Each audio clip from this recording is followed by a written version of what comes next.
in, I got out. Giving all glory to God, hold up, this ain't me. Tell me how we went from trapping to rapping on BET. Last week I told investor to the Kansas City Chiefs. Golden rule to invest and make that money while you sleep. They say trap a perfect mixture of Warren Buffett and Meech. No more shoebox money, them portfolios elite. Golden rule to invest and make that money while you sleep. I'm gone. What's good, what's good, what's good, family? It's your boy, the Wall Street Trapper. And welcome to another amazing episode of Trappin' Tuesdays, man. All right, man, listen, before we get started, y'all know we gotta thank y'all because without y'all, we have no purpose, man. All right, without y'all, Trappin' Tuesdays doesn't exist. Without y'all, there's no reason for the Freedom Center. Without y'all, there is no Wall Street Trap, and without y'all, there definitely is no Wall Street looks like us now. So for that, I want to tell y'all, thank y'all for tuning in each and every week. Jose, what episode this is? 192 episodes in a row. Y'all have been making us a part of y'all day for 3 hours a day. Well, 3 hours a Tuesday. So we appreciate that because that means we family. And so we want to treat y'all like that. We want y'all to know that. So everybody that's watching us on the living room, you watching us in the car, you watching us on break, you watching us while you're cooking, you got the kids watching. We appreciate all of it, and it doesn't go unnoticed. So for that, we just want to tell y'all, thank y'all. We appreciate y'all. We love y'all. We can't wait to episode 200.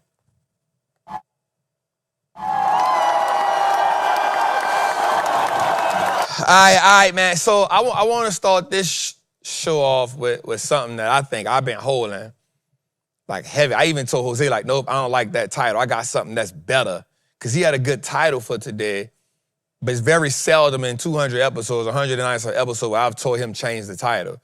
And I had something just in my head today, and I'll just say this early so we can frame it and do what we got to do. But somebody need to hear this. And I think that's why it was so prevalent for me to say this. But I need you to know something, family. The pain, your pain, that's carrying your promotion. I need you to know that. The pain that you holding, the pain that you harboring, the pain that you trying to get away from, I need you to understand that it's the pain that you have to go through that's carrying your promotion. Yeah, I want you to sit on that for a second. Now I'm gonna start it off with a biblical story.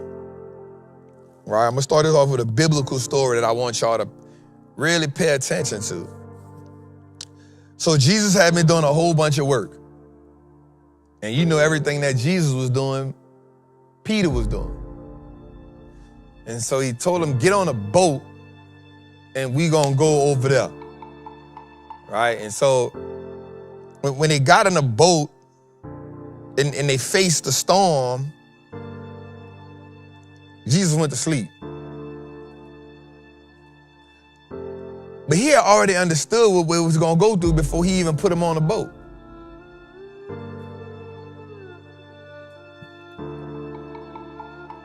But in order to get to where they gotta go at, so think about it, before they can get to where they was going on the other side, because remember on that side, Jesus started doing more healing. On that side, Jesus was walking to his crucifixion. To get in the boat, knowing I'm gonna die on the other side, but I still tell my people, get on the boat. And then I get on the boat, and not only do he get on the boat, he get on the boat and go to sleep. So that means he not even worried about his death, and he already know it's coming. Okay, let me say this again, right? I want to walk us through it because I want you to understand that the storm that you're going through is directly connected to the purpose why you here. So what if Jesus would have said, hey, we gonna wait till the storm over? Like what if Jesus would have said, hey, we not gonna get in the boat because I know there's a storm coming? What if he would have not got in the boat because he knew a storm was coming? He would have delayed so many other blessings that were necessary. So I want you to think back to the life that you dreamed of. I want you to think about the financial freedom that you envision. I want you to think about why you trade. I want you to think about why you invest. And I want you to think about why you going through the things that you say you want, why you want those things. But just know it don't come easy. We got to go through a storm.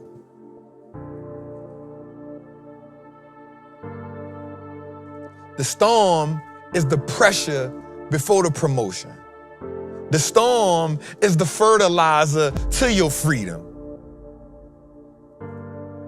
The storm is the chaos that's chained to your calling.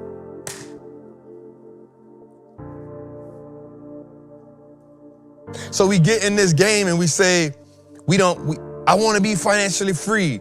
I want to make the money. I'm like, yo, I'm gonna go get 100 million, not realizing that the $1.5 million loss was necessary. It was painful. Right? I won't get to 100 million, but the roof falling in is necessary.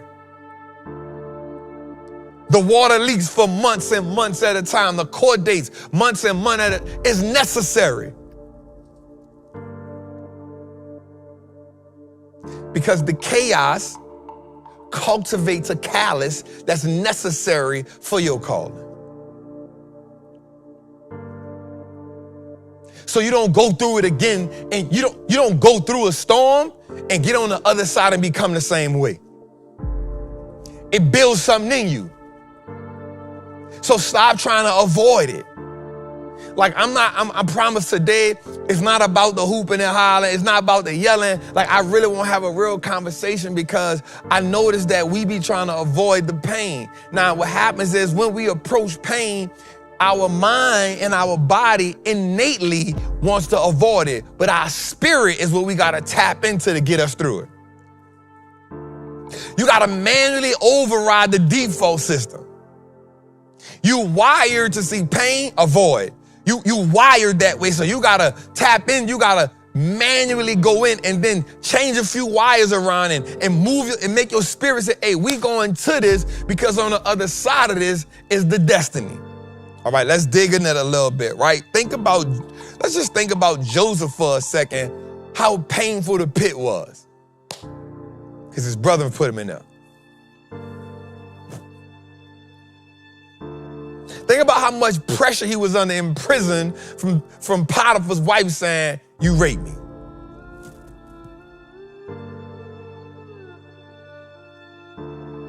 But his financial fortitude and his belief positioned him for the promotion. I want you to understand that everything that you gotta go through is necessary, so stop trying to negotiate it. I want you to understand that, like when you see Trap putting up numbers like that, know that I had the same humility in the $1.5 million loss. I sat in it. I sat in it. But damn, Trap, we lost 1.5 million in 6 weeks. Well, guess what, y'all? We just made 1.1 million in 4 weeks. You can't negotiate the necessary. It happens. It's part of the life. What does that help you become? What systems does the pain put in place? What SOPs do you start formulating for your life so when met with the same situation again, I know how to adjust? Now I'm gonna say something that I said the other day on my live because it stuck to my heart heavy. It said that whatever you complain about, you feed. Whatever you grateful for, you multiply. So what if I told you, when I go through the pain, I'm grateful for the experience because I want to multiply what's on the other side of it. Instead of complaining through the pain, now I'm adding fuel to a fire that's already blazing. But when I'm in the pain, I'm like, oh, I love this. Who else but me? We gonna get through this. The mindset through the pain is it's abundant on the other side. The mindset through the pain is this was gonna take me to the others. This is the promotion. But there's a paradox. There's this, watch this, there's this juxtaposition.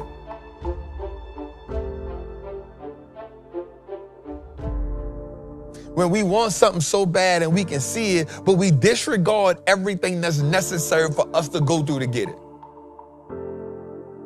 We stop at hard work. We stop at consistency. We think that's it. If I just work hard and I'm consistent. But what about the evolution that's necessary? What about the skill set that must be developed? Because you can be working hard and consistently doing the same thing over and over again, but it's not making you the person that can make the 100 million. Okay, they missed that. They missed that. They missed that. Let me say it again. The 100 million is the goal, but who do I have to become to get it? The financial freedom is the goal, but you can't become financially free if you're still thinking like a rich slave.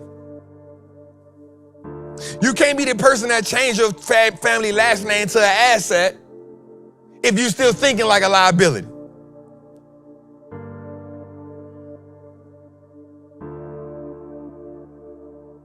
You can't evolve if you anchored to where the pain at. You can't evolve, you can't grow, you can't change your family dynamic. You can't become the person that's the trailblazer if you can't separate yourself from the environment, because the environment has the residue that you have to escape.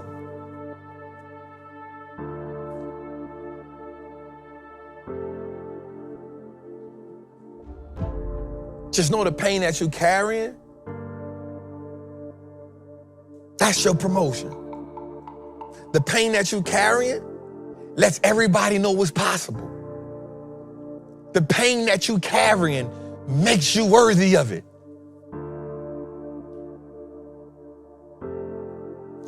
Because everybody around you wants to avoid the pain. But yet everybody around you wants greatness. And so the only thing that separates the greatness from the people who stay average is the people who are willing to endure the pain and come out on the other side grateful for it. I'm grateful for the 10 years in prison. I remember I told somebody, they was like, what? I'm like, bro, if I had to do my life all over again, I wouldn't change nothing. You mean you wouldn't? I wouldn't change nothing. Because it was all designed for my greater good. It was all positioned. Now, I'm not saying that God put me in those positions. I'm saying his grace carried me through it. And the grace got me closer. The mistakes I made me get on my knees and say, hey, God. So everything that he has gotten me through put me in a position to when I did fail, it made it easy for me to go back to him.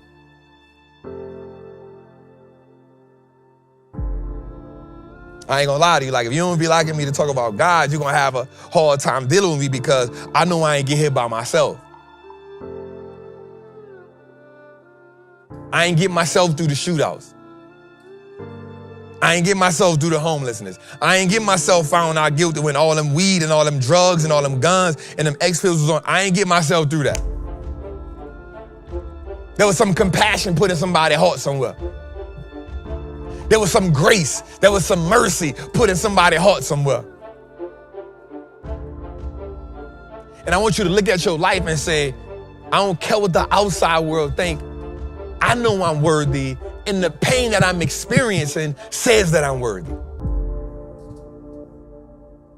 And instead of me trying to get out of the pain, oh, this is the one that's gonna hurt you. Instead of me trying to hurry up and get out of the pain, I actually want to hibernate in it. Because I know it's molding me and pruning me for something. Can you be patient in the pain?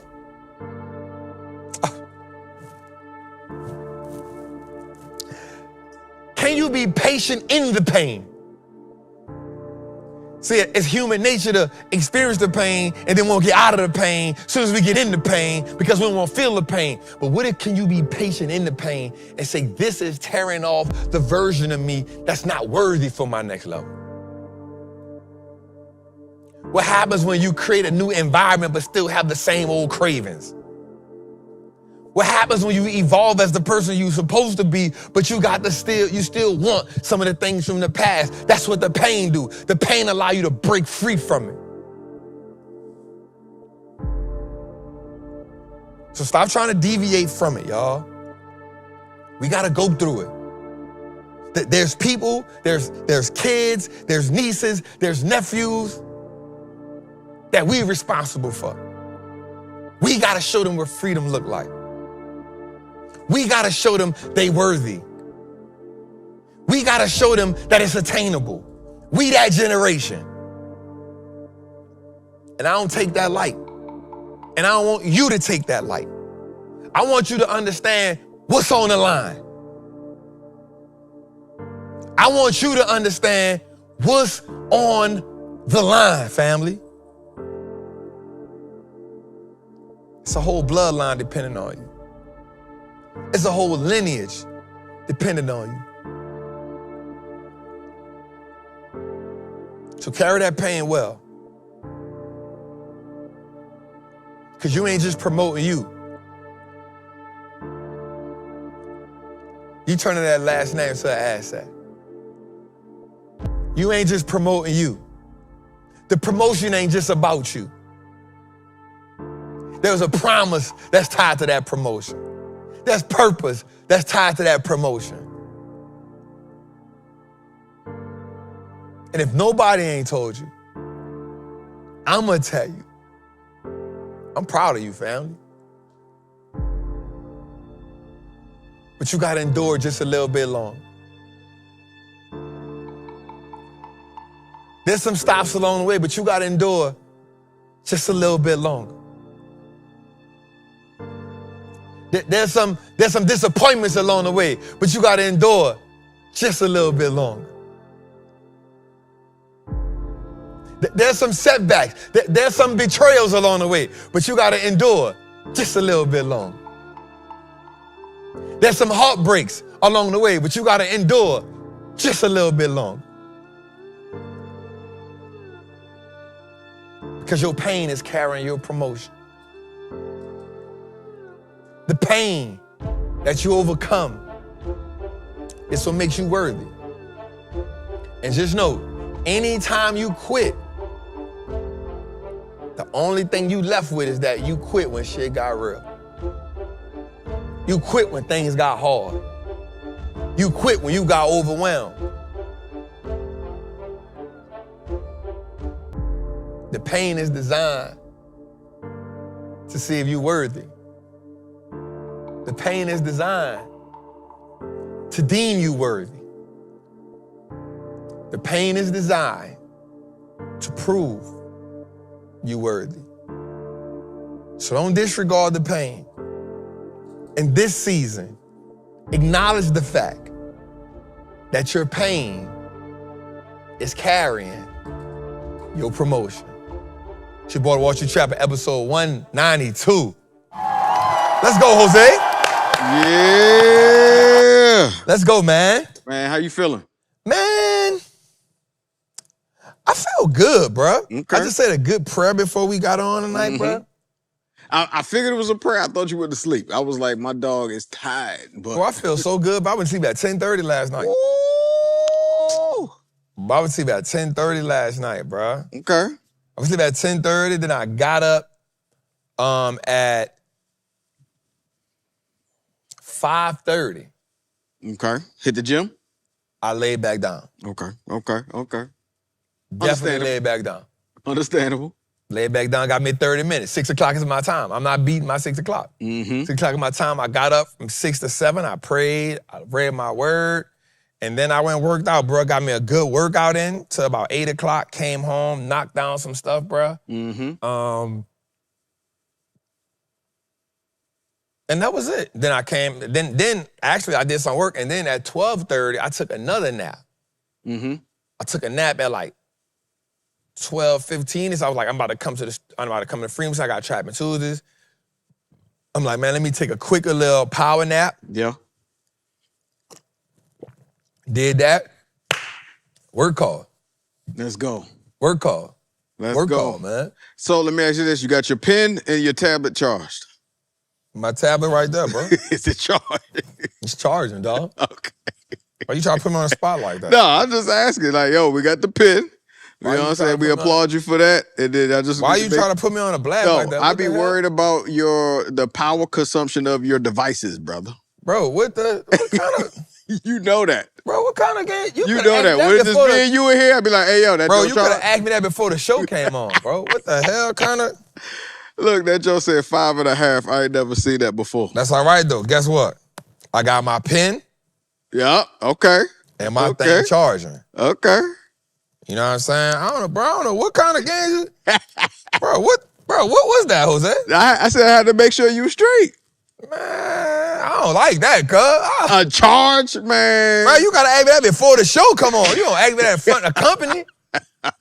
Man, this man, he a wild agnolia, man. Yeah, your stuff be What's charged. up, Ash? What's up, love? I appreciate you, Ash, in the building. Shout out to Ash, somebody's wife. You know what I'm talking about? Somebody's wife is in the building. Darwin Green Jr. Appreciate the super chat, family. Welcome to Investors. E. Will, what's good, family? E. Will, man, we went to Buffalo this week. Oh, yeah. Hey, bro, you know this whole week been like a blur. Went to Buffalo this week. Yeah. Buffalo was nice. I'm not gonna lie, it was kind of like, why is it so cold up here? Yeah, nah, as soon as we got off the airport, that thing. I wasn't feeling that cold in Buffalo. I was like, bro, why is it cold up here already? You know, because it's next to Canada, that lake of fleck. Bruh, right now. Listen, I didn't realize that y'all really got like go Canada.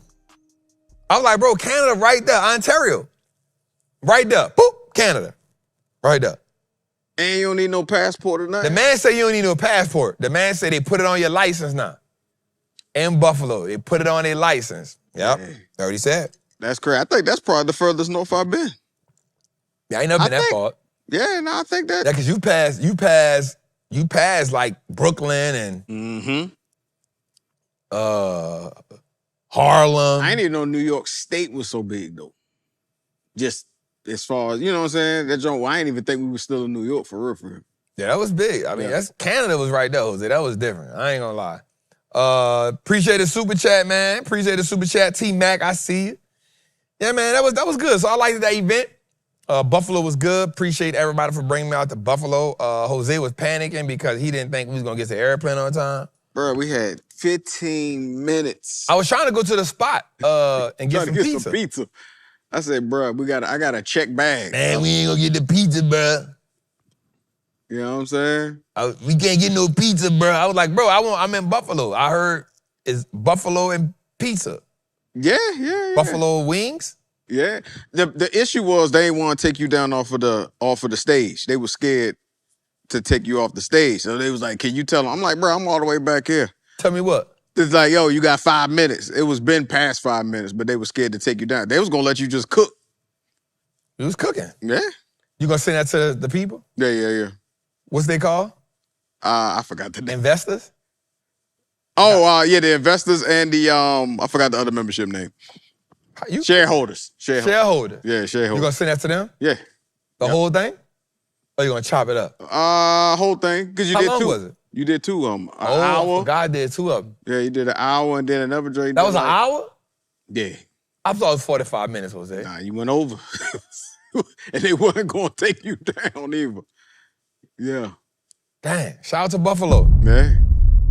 All right, let's shout talk out about people right quick, man.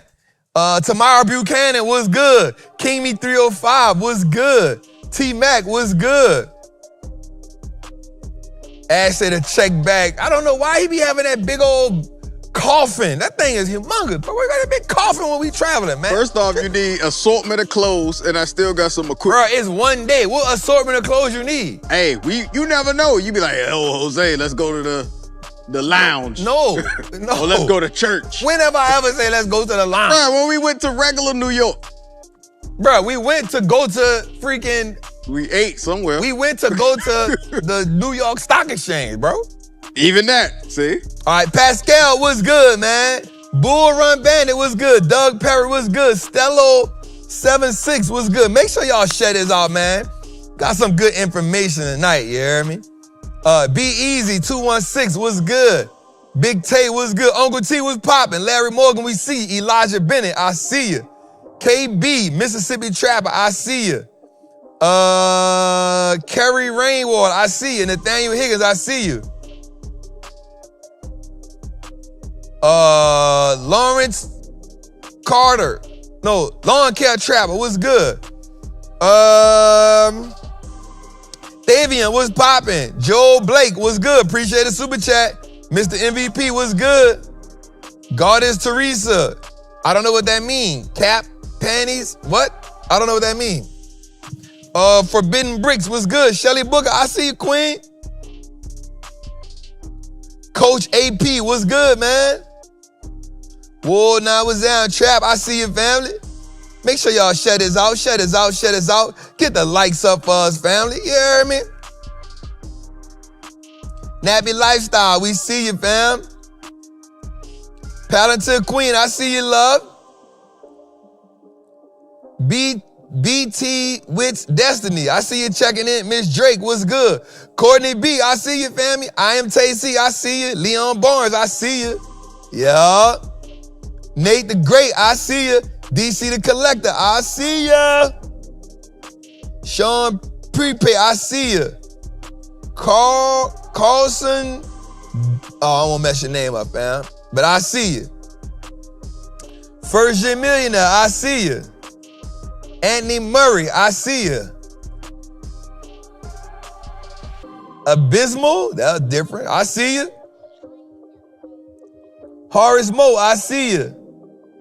Stage 2 Trader, I see you. Short Bed Shorty, I see you. Chopper Fellas, I see you. Tori, what's good? I see you.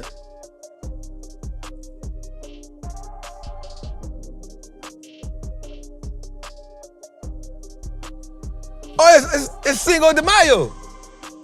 And I needed a sombrero. It is Cinco de Mayo. Man, why I got a sombrero on, dog? You got yours? I needed a sombrero, man. Let's see who I'm missing. I'm gonna call out Willie Only Be Me. Will Only Be Me. Carolina Blue. That go my dog.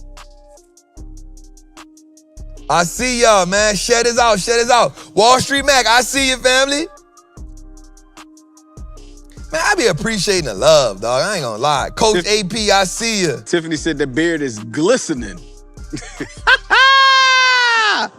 Shout out to Tiff. Come on now. Come on now. You see that thing forming up right, huh? Come on. Let's go. Shazam X, where you been at, bro? You taking too long to get in here, yeah? DC Walker, I see you. Cam 7997, I see you. Ms. Diane Clayton, I see you. All right, let's get to it, man. Tori Simmons, I see you, man.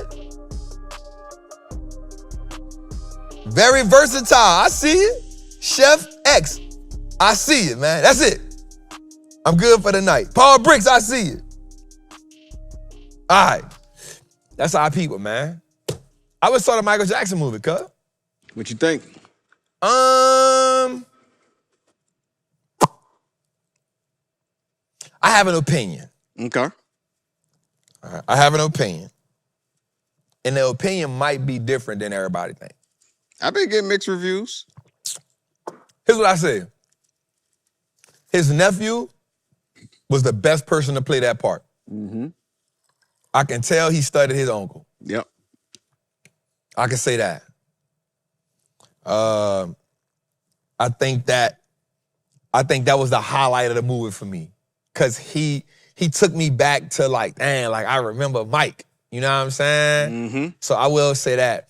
I will say I think that the movie, and it's just my opinion, I think that the movie, so like, let's say somebody who didn't grow up knowing Mike. Okay. They didn't get to see him develop. Right? We went from Gary, Indiana to a mansion with peacocks. You feel what I'm saying? Like, we didn't get to see Mike. And I guess because we grew up, we was able to see the 5-hour Jackson movie. Yeah, that joint was crazy. So because we got to see that, like, I guess that's another thing too. You know what I'm saying? Like, that's like the one. That was like the new age roots. Yeah, that was the one. So I think that I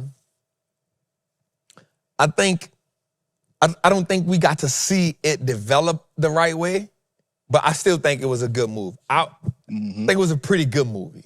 I think it was a killer movie because we love Mike. Yeah. You know what I'm saying? So I think because we love Mike, it was out of here.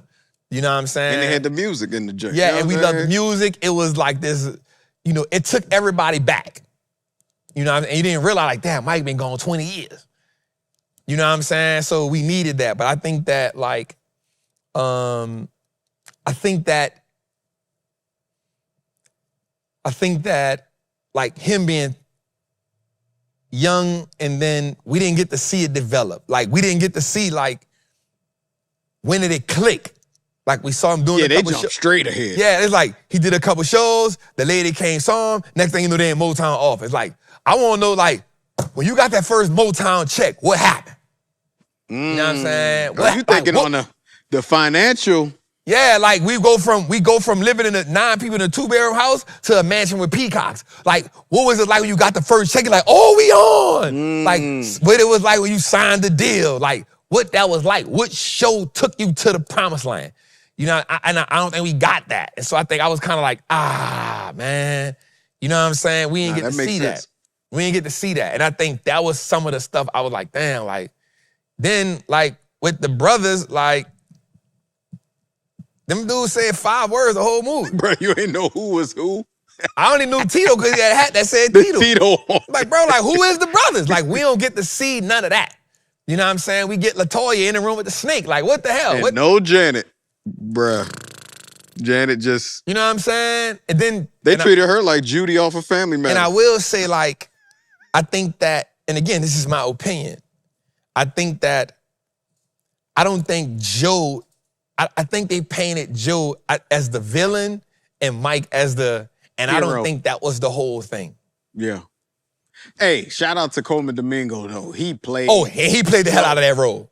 Bruh. But also with him, I don't think they had enough development in it. Like, how did he even think about the idea of him being a Jackson? Yeah. You know what I'm saying? Like, where did that come from? Yeah. What was he studying? How does he, you know what I'm saying? So I just think, I don't think they gave us enough. And then I feel like, if you ain't seen it in this... Wait, they talking about, hold up, don't spoil it. Man, it is the #1 movie in the world. Yeah, if you ain't seen it in this long... It's the Jackson story. Yeah, if you ain't seen it this long, you wait for it to come on Netflix. I ain't worrying about you. Yeah, right. Yeah, you waiting for it to come on Fire Stick. I'm straight on you. You ain't seen it this long. You know what I'm saying? I think that, like, and I look at it from this perspective. Think about, I think the way they painted Joe, like, they made it all about Mike trying to get his freedom from Joe. But I also look at it from Joe's perspective. Joe know you have this outlier in Mike. But we can't say Joe formula don't work because even though he had a superstar in Mike, you have a superstar in Janet. Yep. And even, like, the other ones had decent singing careers. So he had a formula. He had a formula. You feel me? He had a formula. And we all was getting that belt. Man, we got belt to ass, bro. I'm talking about switches. So Mike getting his ass whooped, like, that wasn't nothing I ain't got. I got it in the tub. I got it in school. Like, I got that. Right. So I just feel like, I do feel like the way they painted Joe, like he was a super villain. But I feel like, I think from Joe's perspective, I don't think Joe was money hungry. I could be wrong. He just wanted... I think Joe looked at it as, we Coca-Cola. Yep. You feel what I'm saying? Mike, but I do think his approach was wrong. Like, you trying to bully him, Joe. You know Mike ain't built like that. You can't bully him. You know what I'm saying? So I think that the way that they did that, I think that Joe, but that's us looking back, looking into it. Yeah. You know what I'm saying? Yeah. But I think Joe's whole thing was, Mike, now that you're a superstar, we really can go. Mm-hmm. But not realizing, Mike, like, I don't even want that no more. Yeah. But I also know if Joe would have positioned it better, Mike would have been with it. Because Mike's whole thing was, I want to do my thing, but I really want to get away from you, bro. Yeah. Right? So he didn't, but then you got to come from, that's the era of fathers that they know about emotional intelligence. They thought a belt to ass fixed everything. Mm-hmm. You feel what I'm saying? So we looking at it like, oh, like, no, first of all, I ain't had my dad, so I have no earthly idea what that looked like. But I've watched some of my homies have their daddy, and belt to ass was what they knew. Right. Mike had clothes on when he got spanked. That Come ain't on, hurt, man. boy. I was in the tub, ass naked. I thought I won the day. Right. Me and my brother, I'd be like, hey, this is the hack. Put Vaseline on your butt so the belt will slide off.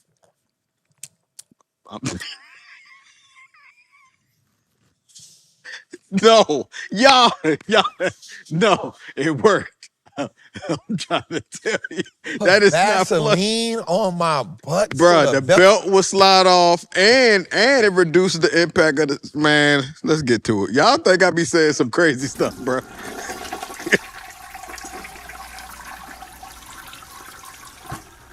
Bro, I've never heard that in my life.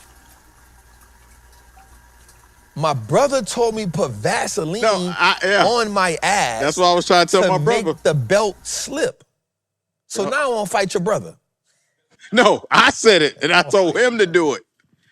That sound even worse. I want to fight him for listening to you. Why would I do that? I'm not even thinking like the gay way, like, I'm thinking like, why would I Vaseline my, if anything in my mind, it's going to stick.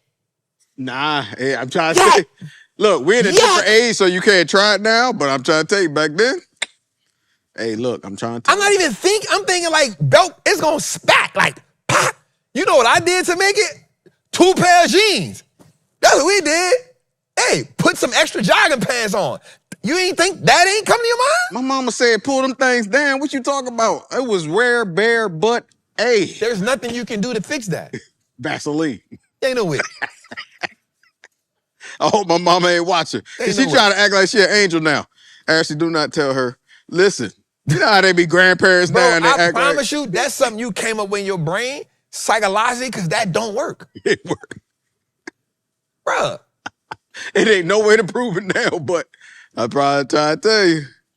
I'm trying to tell you. That must be from every time you make PG. Shout out. Look, people in the job talking like, nah, Vaseline worked. I feel until you realize it don't. That's what they said. I read it. They say it worked until you realize it don't work. That's the problem, Jose. It didn't work. Anyway, I definitely felt like that. I felt like Joe, we got to give Joe his credit, bro. Like, he had a formula. I think that he understood that Mike was a parabolic star. He was out of this world. I think he saw that. He knew that. That's why he had him as the beginning.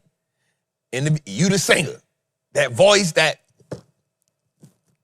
Frankie Lyman, you the one. And then I just think I didn't think he understood how to let Mike be Mike, and still, I think there was a way, there was a way to finesse Mike. There was a way to finesse Mike. Because Mike was family first. He wanted to be with his brothers. He wanted to be, Mike, check this out. Shh, go do your thing. Man, how can we be a part of what you got going on? You know what I'm saying? Yada, yada, yada. I think there was a way to make that work. Don't discount that if it was mad, but we missed out on the childhood, having the work be thrown. I still caught an ass whooping, even after before I went to prison. But yeah, so I just think that. You got spanking after prison? Huh? Nah, because I still caught an ass whooping before I went to prison. But nothing after. Oh, I can't nobody whoop my ass out of prison. Who gonna whoop my ass out of prison? I don't know. I'm talking about mama 26 trap. years old. If it ain't me and a dude just fighting, like, okay. Ain't no belt to ass out of prison. Who gonna be that bull? Right. I know. I seen the pictures. Boy, ain't nobody that bold. But yeah, man, so I think it's a good movie. I think it's pretty good. I would rate the movie, if I'm being real with you, I would probably rate the movie like a 7. I think it only gets a 10 because it's Mike. Because it's Mike. Because his nephew and he went crazy. I think I would rate the movie a 7. I don't think we had enough character development. I ain't get enough of Quincy Jones and Mike. I ain't get enough of Barry Gordy. I ain't get enough of, you know what I'm saying? If you'd have made the movie 3 hours, we'd have sat there, because it's Mike. Yeah. Did your theater clapped at the end? Negative. Oh, mine did. They standing ovation. And Nah, my theater didn't clap. And I went and saw it twice. Yeah, they standing O. And even at the end, I'm like, yo, give us some behind the scene credit of Mike. Like, I thought you was gonna end it with the right. We didn't get, I was like, oh, it's over. No mid scene, no mid credit. I was like, oh, Avengers. Mike, this is my last tour, y'all. And that's it. Yeah, and they ran that last song for too long. I was like, well, that's it. Yeah. Okay. Now, I will say one thing that did stick out to me that made me laugh. When Mike said, when Mike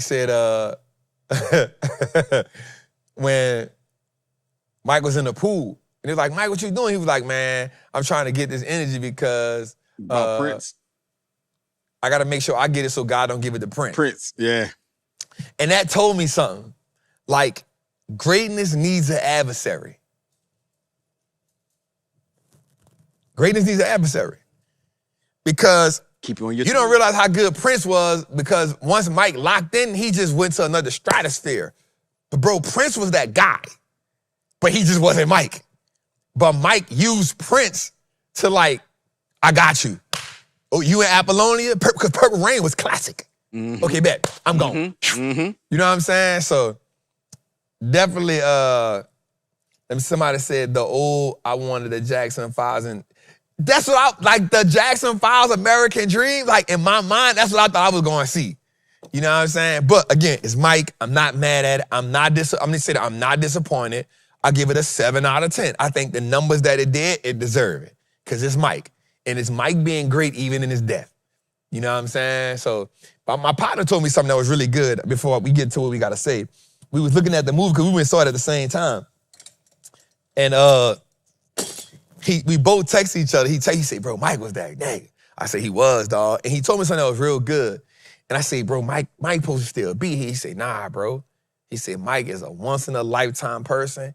God put him here for a limited amount of time to bless the world, and then he take him away from us. Yep. And I said, dang, bro, that's so true. And the first thing I thought about was Nip, dog. You don't get to experience them for long periods of time, bro. Yep. You know what I'm saying? You get them for a shorter period of time, God be like, yep, come on home with us, bro. So anyway, that's what I got to say about it, man. I'm good. Let's get to it, man. Let's go with our mantra. Man. Let's get to it, man. All right? Go, man. I am certified Wall Street trapper. I'm confident in my ability to make great investments. The stock market is a machine that prints money, and I'm more than capable of operating this machine. Not only will I free myself, but my family will eat for a lifetime based on the information I apply today. I'm a money maker and a wealth builder. Today, I break all the chains that anchor me to that poverty mindset. My ancestors will smile now because I've turned our last name into an asset. My family's purchasing power will increase indefinitely. Today, I make the declaration that no longer will I be a slave to money. No longer will a generation behind me inherit lack. No longer will I submit to selling my time for money. I am a first-generation millionaire. I am the architect of my family's legacy. I am a certified Wall Street trapper, and Wall Street looks like us now. Let's go, man. Make sure y'all share this out, man. Make sure y'all share this out. Make sure y'all share this out. Share this out, family. Share this out, family. Share this out. Share this out. Share this out. I'm going to Kansas City. Kansas City, here I come. I'm going to Kansas City. Kansas City, here I come. They got them pretty little babies and I'm gonna get me one. Oh, just look over your shoulder, honey. I'm gonna be standing on the corner Mike, sing it again, Mike. Sing it again, Mike. That's the American dream one right there, you hear me? Just look over your shoulders, honey. Oh, I'll be there. We need to see that. We needed to see that. We needed this. Come on. That American dream. That American, it's classic. You gotta get in the depths of that. Just look over your shoulders, honey. Oh, I'll be there. Come on, man. Kansas City, here I come. Come on, that American dream was that was a one, dog. That's just a forever classic, man. I think we all watched that 50 times, if not more. All right, so let's get to it, man. Let's get on our, come on, we're gonna chart with Trap right quick, man. We're gonna chart with Trap right quick, y'all. Let me see, why is this acting like this? Let me do this right quick. All right, man. I hope everybody has been having an amazing day in the market. Amazing couple weeks in the market. What I want to do today is I want to do something a little bit different today. I want to do something a little bit different than normal. All right? So I'm gonna use my pen. Oh, there we go. All right, let me swipe down for y'all. Today, I'm going to show y'all a losing trade. I'm going to do something different today. Today, I'm going to show y'all a losing trade. All right, so this was one I lost on today. I had to exit it. So I had to exit this trade, y'all. So first thing we're going to do is let's go here first. We go to the weekly, and I'm gonna mark out something real essential for y'all because I want y'all to know, like, it's not just about showing y'all winners, it's showing y'all like some losers that worked out that didn't go my way. So let's work on that. So, okay. All right. So the first thing I'm gonna do is when I come to this weekly, I'm gonna mark out my mountaintops. That's what I like to call them because it's easy to show. And this is my highs, right? These are the highs that are important. We're gonna mark out our mountaintops, y'all, here, right? These gonna be important for you. All right, everybody see that? That ain't hard. That's our mountaintop. That's gonna be our highs. Why? All-time high, all-time high, all-time high, all-time high, all-time high. Now I'm gonna use this. Wait, I'm missing something. Oh, here we go. I'm gonna use this because this is gonna be pivotal for me to pay attention to. Now just watch what I do here. It's gonna help you. And we're gonna measure it based on what we see on, all right? So we see what's happening there, right? Everybody see what's happening right there, right? We marked these previous all-time highs. We marked some lows out so we can really see what's going on. So let's go to the daily and see if that lines up. Yes, it does. Wait, let me get that off my screen. All right, so we see our lows. So let's make sure they're here, boom. That we go low, boom. We here, we're here. All right, so now we're gonna add a little more definition to it. Let me move this to the side right here so I can do it like that. All right, so we'll add a little more definition to it. So we see these, and so now let's mark this as well because on a daily we can add a little bit more definition. So we see high. Let me use my pen, circle it. So we see high. Higher high, higher high, higher high, higher high, higher high. Why? Because they create lows. So we see those in play right there. We see those in play. We can't even much deny that we see them, right? They are present. They are easy for us to see, easy for us to identify, right? Because what we know is that after every high, at some point it has to create a what? A low, and that low becomes a what? Higher what? Low. And off that low, it creates a what? High. It has to be higher than the previous one, right? It has to be higher than the previous, right? That becomes a higher high. So we have that all marked out. Now, if we get a little bit more into it, here's what we notice. All right, let's open that up a little bit. Boom, boom. Let's open.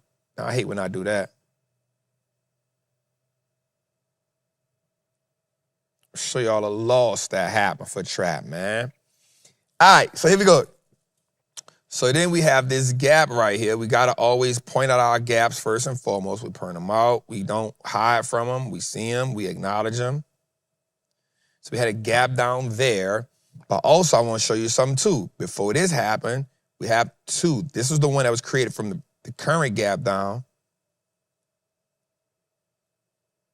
But this was the previous. Do we see the gap? You see the two gaps that's there? So the one at the bottom was the first gap, and then the one at the top was the one created from the gap down.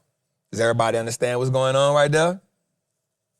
All right, everybody understand that, right? Okay, so here's what happens. So first we had the first initial gap down. Boom. So we broke past the yellow line is my 20 SMA. So for me, that's a warning signal. Oh, we broke past the warning signal. Okay, cool. Now the next thing I'm gonna stand on before anything, not even much the gap, but you see that line on top of the gap. And I'm gonna put a little line right here so we can see it. All right, so that white line at 348, that's an essential line for me right there. Why? Because you have what's called an equal low right there, right? You have an equal low right there, meaning 2 times in 2 different situations, the price came to that exact line, or maybe $1 or $2 different, but it came exactly to that line. So that's an equal low right there. Well, that equal low is actually, there's a gap right underneath. I mean, price gapped up, all right? So those are unfulfilled orders right there. But also you see the line at 348, which was a previous all-time high. All right, so we see that. Right, so here, let's mark this out so we can see it so nobody is confused on where I'm at and what I'm looking at. And let me change the color on it so you can see it. All right, so there's the previous all-time high right there. All right, so you have that previous all-time high right there, right? So because we have that previous all-time high right there, that becomes a key level for us to pay attention to. All right, it becomes a key level for us to pay attention to. All right, now notice underneath that at 344, you have your 50-day moving average. Now that's essential. Now if it breaks the 50, we know for sure now it has broken our short-term trend. Right? And so in this type of market, we don't want to be fighting for stuff that's breaking the 50, right? If it break the 20, we can kind of be like, all right, that's a yellow flag. We're going to pay attention to it. But once you break the 50, you're like, I'd rather get out of this and then take my money somewhere else, right? We don't want to be emotionally invested, right? We don't want to be emotionally invested in something because we got some money on the line. We want to let the technical analysis tell us based on whatever you're looking for. You say, okay, I can get out of here and go another way, all right? So what happens is, notice this morning, it gaps down, but it gaps down inside of a previous gap. So it gaps down in a gap, but it gaps down in a gap, and then it breaks a previous all-time high.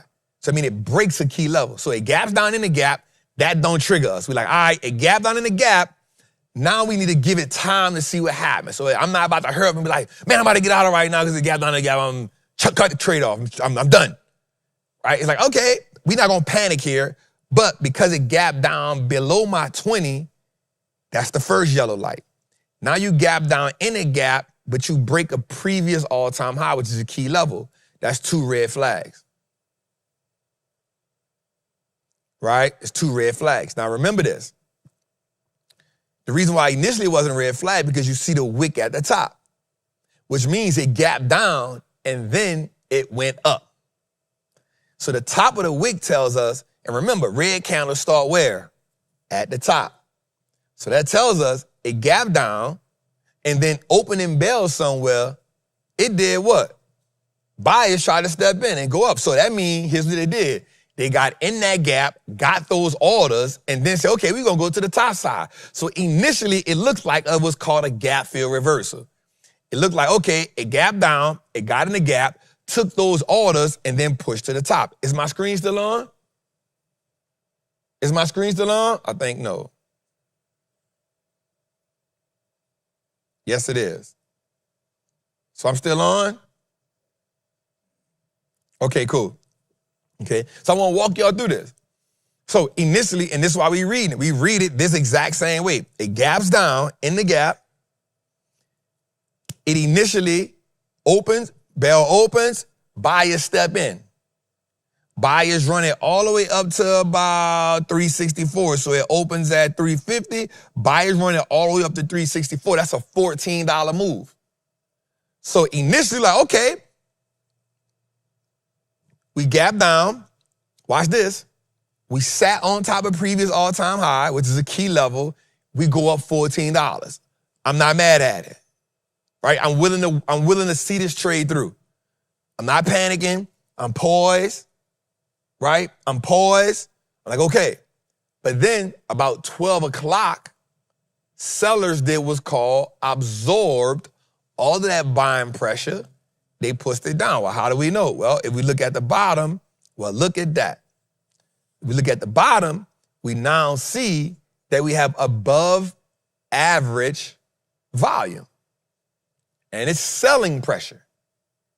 That blue line at the bottom tells us the average. The blue line at the bottom tells us the average. So we have back-to-back days of selling pressure. That's high.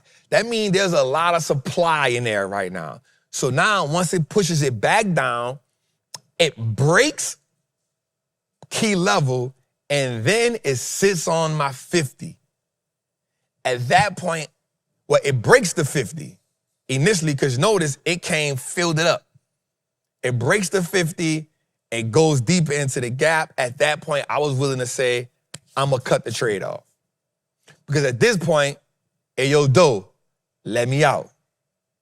So the trade went against me by 37%. I still able to keep maybe, what that is, 62%, something like that, 62% of my bread. It happened, cool. I still keep 62% of my bread. Moved that out, I was okay. We got into a couple more plays. So I just wanted you all to know that even when you see, up, I'm making bread, I'm doing this, I'm also willing to walk you all through a loss and why did I get out of the play. And I think that's also gonna be essential if you go back and look at it here. Now I won't bring you to something else right here, which is gonna be essential. So watch what I'm about to do here. I'm gonna come here.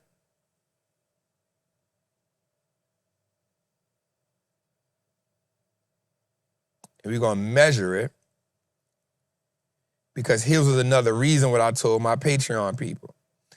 Now, if you look at it, notice on my fib, it has now broken it had initially broke the 0.5 and it got all the way into my 618.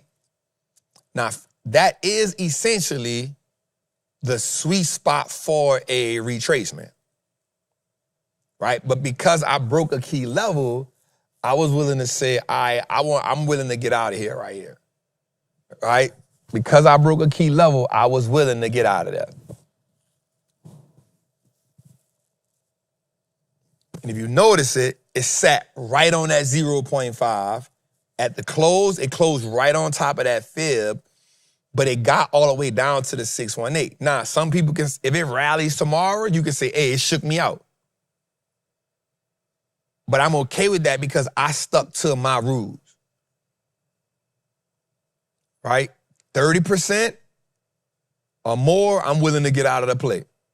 It got all the way to 38. By the time I looked, I was watching it, and then it moved so fast, it was at 38%. Hey, let me get out, I'm good.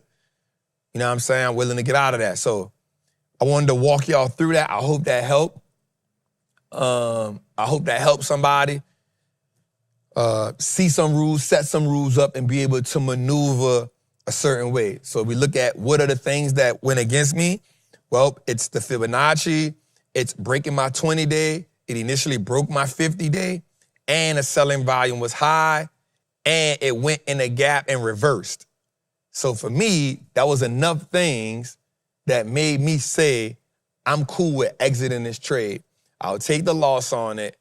There's no need to hang around for no unnecessary reason because of my pride or because of my ego. Now, I did tell my people in the Patreon, like, look, we've been killing it, y'all. If you want to sit in there, I'm not telling you not to because the play not over till October. But I personally am willing to exit this play, not let my money be tied up, because what's going to happen is I can have my money tied up in here and miss another move.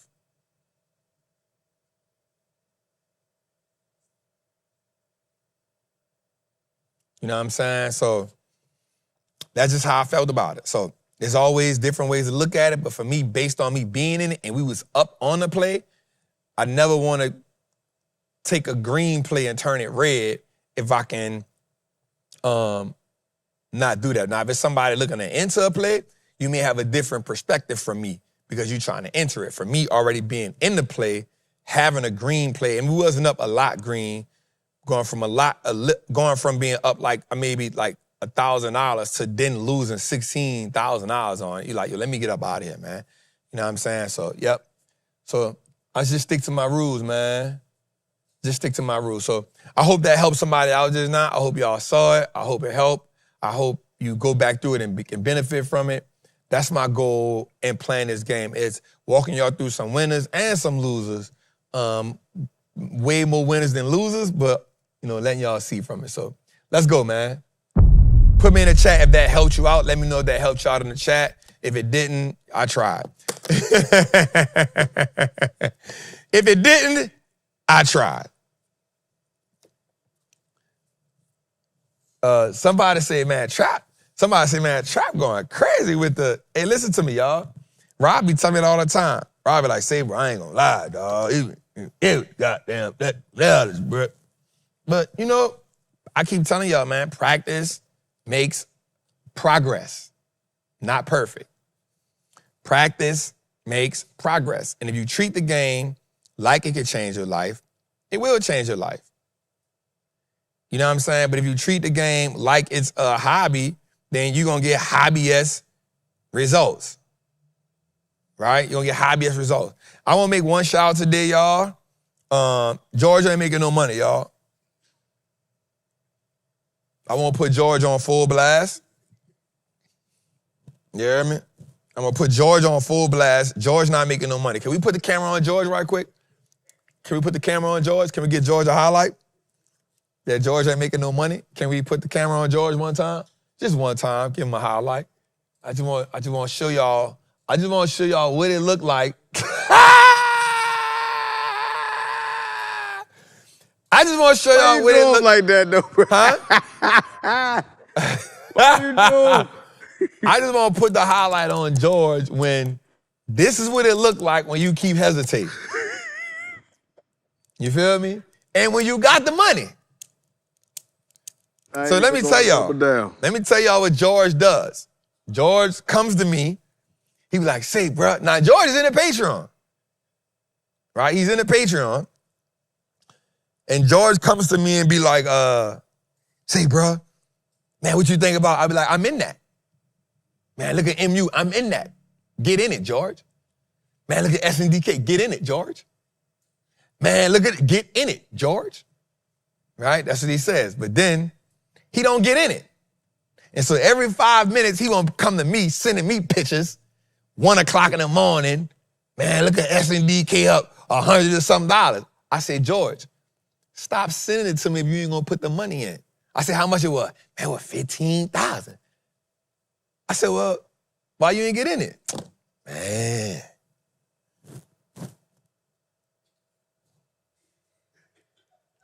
That's his response. So now I gotta walk past him all day with that look on his face. You hear me? Look. Now let me tell you the crazy part. He get in the play that lose. I'm like, cuz, like, you gotta risk it. I'm like, if you trust me this far, like, navigate the play. He's like, man.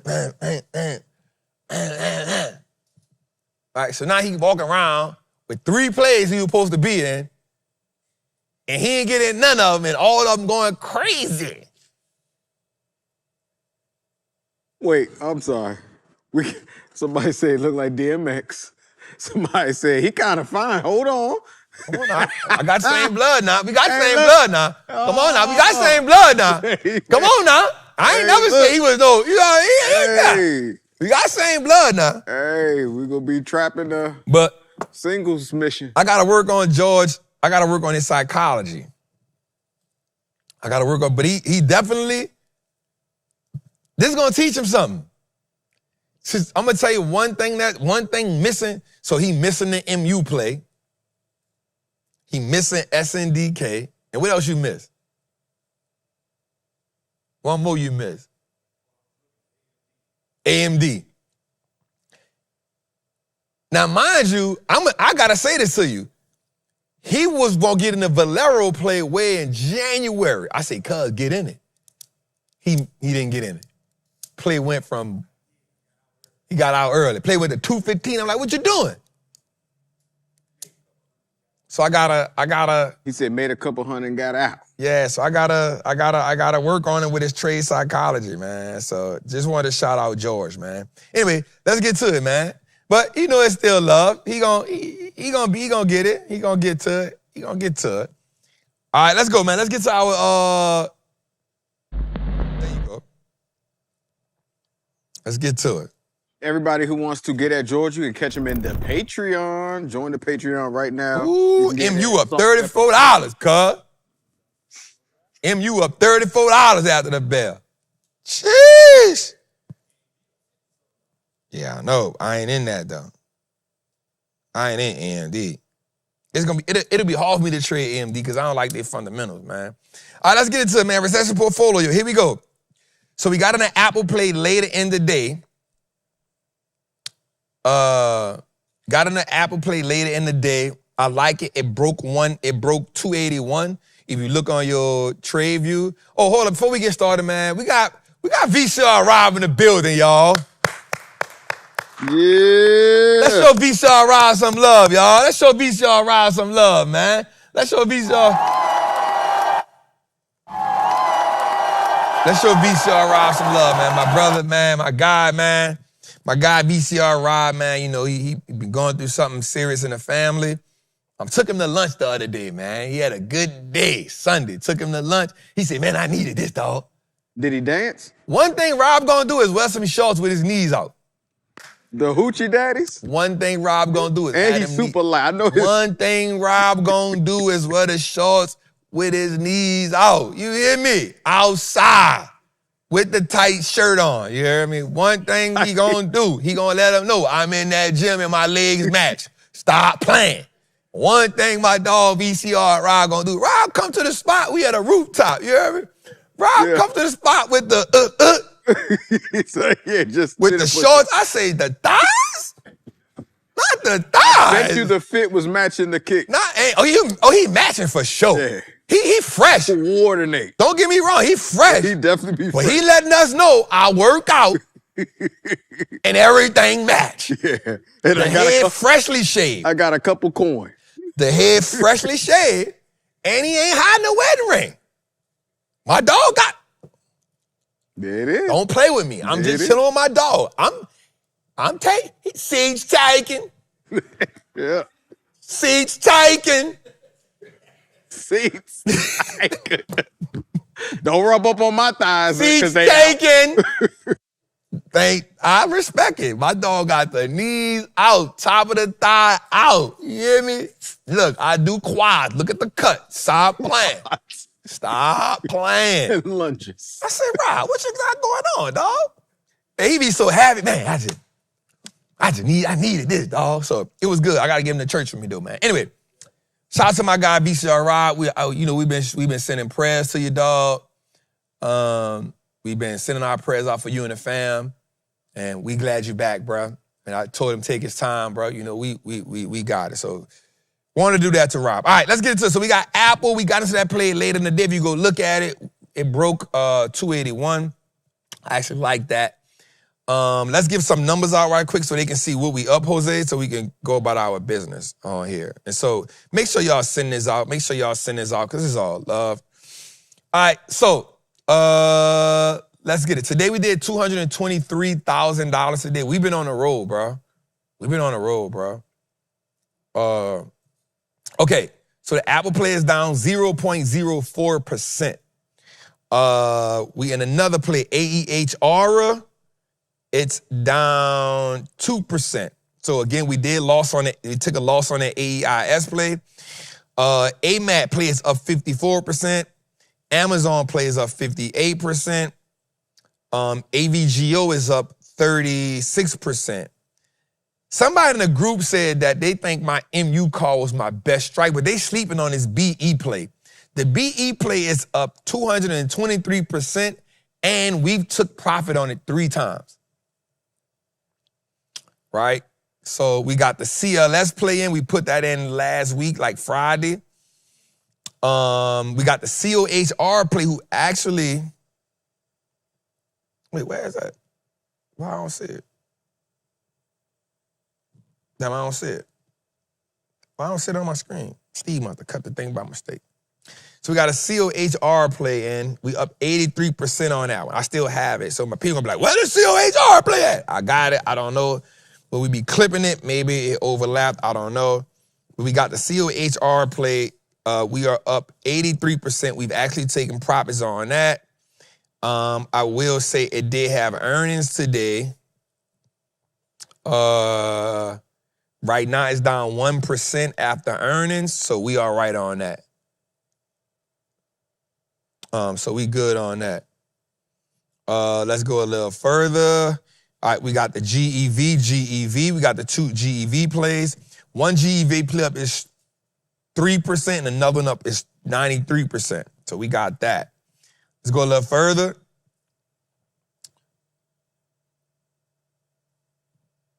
All right, we got Google and Google. One Google play is up 147%. And another one we put in today is up 1%. We got IGV. I may get out of the IGV because software is just getting beat up. But we up 28% on that. We do got the MU call that is up 269%. 269%. I've taken profits on that twice. We got the NVIDIA play. I'm about to get rid of NVIDIA, man. NVIDIA, I ain't gonna get rid of it. It's down 7%. We got the QQQ play, it's up 149%. We got the SNDK play, is up 143%. We got the STX play that we put in last week, that's up 126%. We have the TSM play that's down 5%. Have the WDC play that is up 117%. And then we have Walmart that is down 3%. It actually went positive last week and then it came back down. So there we go. There is one memory stock that I was, so I'll be honest with y'all. I had 5 plays this morning that I wanted to get in, and I'll let y'all know what they are. I still made, so there's 5 plays I wanted to get in this morning, but I didn't. I always got to be selective. So one was TER, put it on your list. TER, and I'll break it down. I haven't went live on my Patreon in a minute, so I might go live in the morning on Patreon. TER, my dog Nate gonna like this one, and I didn't get in it, and I'm gonna tell you, Nate, I had the play struck at 2:14 at 12 o'clock and did not get in it. DEL, Dell. At 12:15, and you can go look at it. It was at 2:15. They had a long doji on it. It was right on on like a level I wanted to get at. It was a pullback at 12:15. I said, "Oh, I'm gonna strike this joker right here," and I didn't strike it because I saw Google. I got in the Google play, so I said I don't want to be greedy because we're in a lot of plays already. But Dell was the play I had done. Sucker went to 221, up $4 after hour. I said, "You, damn." But yep, DELL. That was the one I was gonna look at. I've been wanting to put this in the group since last Friday. I'm pissed off at myself for this one. DRAM. I actually told my group I was gonna get in this play last Friday. The stock was $40. It's $48 now. And it's up $2 after hours. So I know Patreon should fight me for that one. So those were definitely on my list. I looked at AMD, but y'all know it take hell and high water for me to trade AMD because it's just fundamentally not what I like to see. And the other one on my list today, again, if you go check it out, at 10:30, I wanted to get in this play. I wanted to get in Intel. It was at 108 at 10:30. So those are the 5 plays I actually had on my list today. And Google. So those are on my list today. And I only got in Google, but I definitely had TER, Dell, Drama, and Intel on my list today. So, and they all had early pullbacks this morning. I also told the team, watch ASML because they definitely doing something. Davion say, Trap, we move without you on the drum. I ain't mad at it. I like when my people go hunt, you hear me? So anyway, that's what we got, man. So you want to come join the Patreon, man? We are getting to it. I have a saying that I tell my people all the time. When you trade your worst, you trade your smallest. When you see your trade start to improve and when you see your setup start to work, you trade your biggest. Don't miss big market moves because you have fear on, it's going to pull back. You don't know when the market going to pull back. That's why you put rules in play. You know what I'm saying? But you don't, and this is something I've been putting in the group lately. When I've been putting the new plays in, I'm like, if you already anywhere between 3 to 5 plays, greed is now kicking in, right? Greed is kicking in. If you're in 3 to 5 plays already, greed is kicking in, and you need to scale yourself back. You got to be willing to tell yourself that. And so that's what I want to say. So before we go a little further, let's highlight some people from the Patreon right quick. Man, we had somebody say, bruh, AEIS and Palantir are keeping me from my first 100K day. I'm so close to having one, I can taste it. This is my next goal. Imagine somebody saying, yo, I want you to understand something. I really want you to lock this in your brain. Imagine saying, yo, I'm so close to 100K day. And we talking about everyday people here. We talking about people that look like me, people that look like you. Right? Nate say I'm in 13 plays. Nate, you have that wherewithal, so I ain't tripping. Also, somebody today said, Trap, this is my 100K play. They had one contract. Look at this. One contract of SNDK. They up 900%. Let that sit in. They up 900%. So they probably was in the first SNDK play we got in, and they just never let it go. They up 900%, $100,000. All right, so one of the queens put that, I got Tarsha, she put this in. She said, between my Webull account and my daughter's account, I'm almost at 100K for the year. She had a $32,000 day yesterday, I think, if I'm not mistaken. There go right there. She's not, look at this. Now, Tarsha, we got to help you get them stocks up because she had $32,000 in options and $9 in stocks. We got to get that. Queen like, I'm options trapped. I'm going to get to the buy and hold later. So I just want you to understand that this is what we doing. Right? Now, we go through seasons, but I can tell you this, like if you've been in the Patreon for some time, you know this ain't new. You know what I'm saying? This ain't new. And these ain't no people these are people that go to work, got jobs, or maybe they're an entrepreneur, but they getting money out the market. They print their freedom out the market. They are no different than you. So imagine spending $49 a month, $79 a month, or $99 a month, and then making $100,000. Imagine spending $49 a month, $99 a month, or $79 a month, and having a short-term gain of $62,000 and almost being at $100,000 a year. Imagine spending $49 a month, $99 a month, or $79 a month and saying, bro, I'm about to have my first $100,000 day. It's not $49 a month worth that to you. It's not $79 a month worth that to you. It's not $99 a month worth that to you. And so you got to ask yourself that question. If you're asking yourself about price, I always say this, price is only an issue when value does not exist. Clearly, we see the value is there, and I'll be wrong with you.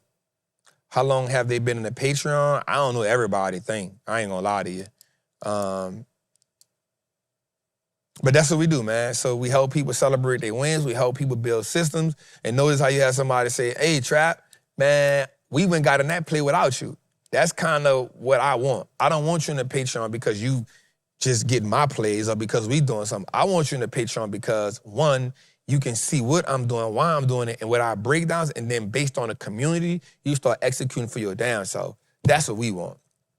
So any predictions on SMCI tomorrow? Nope. Ever since they got hacked up all them times with stealing information and stealing, I just stayed away from that company, man. So I'm good. So come join the Patreon, man. Go ahead, roll that beautiful bean footage, Jose. Showing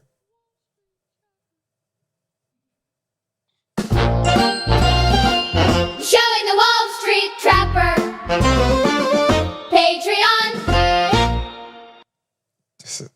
You know what's crazy about that? How you in the bull with me? Because I gotta make sure that they see you and that it's on their TV so they can scan the QR code. You know what I'm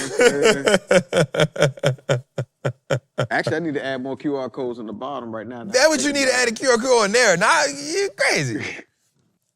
So, anyway, definitely, man, come join the Patreon, man. Come lock in with us, man. And if you get in the top tier, that's $99 or $79, you actually get 7 days free.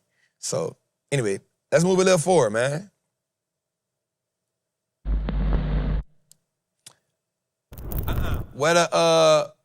So we didn't get the Freedom Fund? We should have a Freedom Fund, though. That's the buy and hold.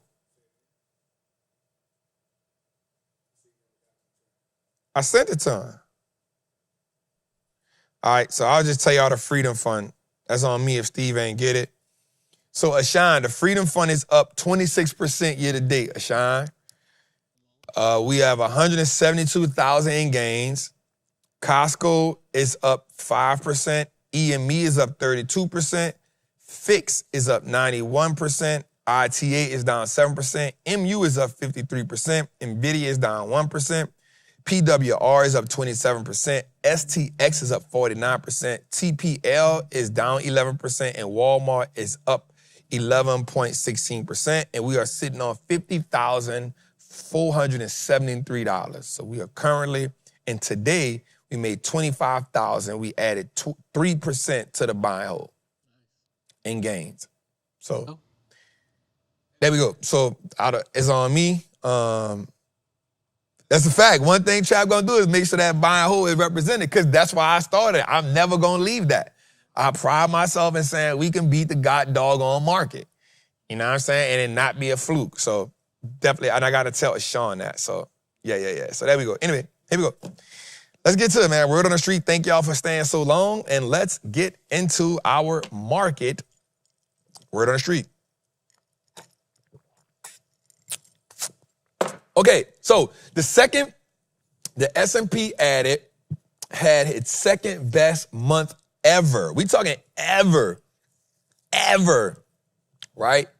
The second best month ever the S&P added, man, that is crazy. It added 10.4% in April of last month. I did 1.1 million, y'all, in April. I did 1.1 million in April.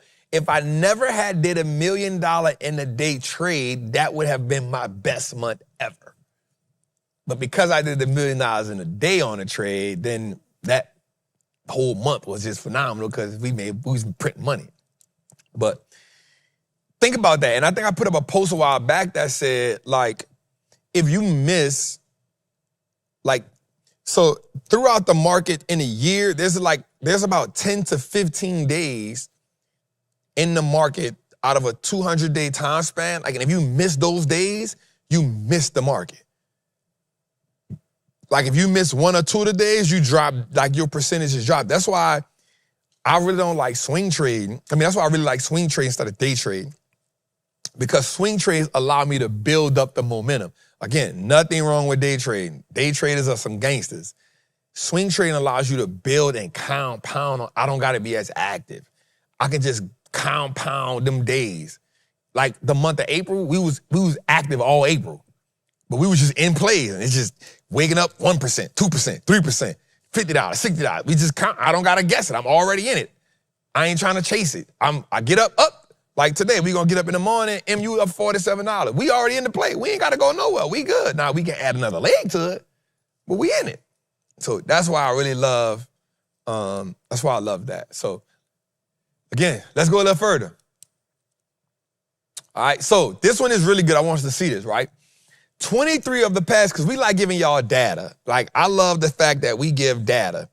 Data. Somebody said, yes, I'm done until October. I missed SNDK, so it's over with. Shoot, that's a long time to sit on the side. From May to October? Damn. Anyway, so let's look at this. 23 of the last 25 times the S&P was up 5% or more going into May saw the rest of the year higher, right? This is another clue that this bull market likely has a few more tricks up its sleeve in 2026.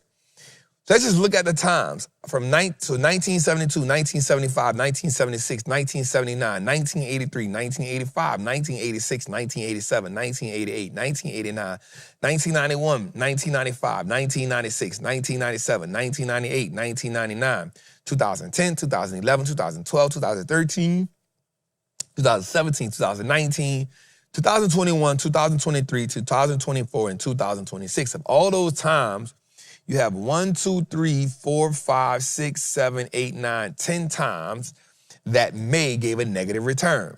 The average return in those is 0.5, 0.6. So this is why people saying they're skeptical of May, right? Because you get less than 1% return. Now, what it is saying, the S&P return between April and October, right? Based on the same 5 year, you only had 1, 2, 3, 4, 5 years out of all those years that was negative. But the average return between April and October with the selling May intact, you got a average of 3.9% return. So it's 80% of the time it got higher, right? The rest of the year with an April like this meant on average, you got another 8% to end the year. Think about that. So what that's saying is you may see a rocky May, right? Because you had an explosive April. You may see a rocky May, but then June, July, August, September to October, you probably have a better part of the year. But you got to watch out for September. Watch out for September.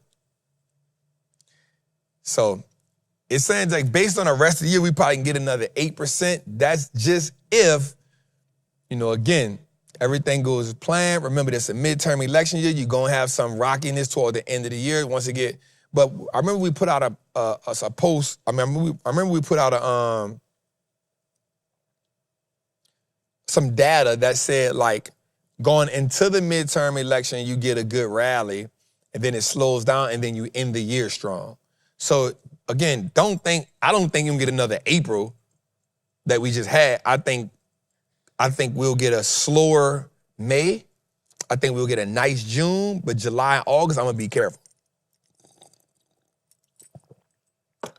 July and August, I'm going to be careful. Because going into September, I kind of like try to prep myself for September, you know what I'm saying?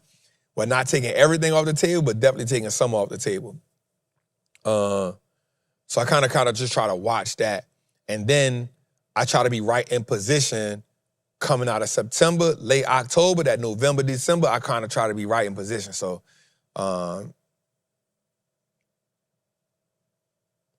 Trap, can we pay $49 up front for the entire year? Yeah, you can pay for the year and the Patreon if you get the $49 joint.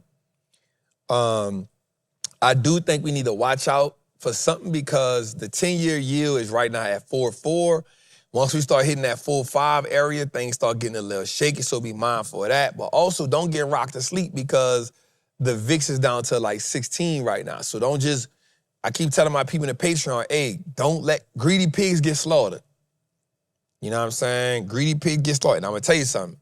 It comes down way more brutal than it go up.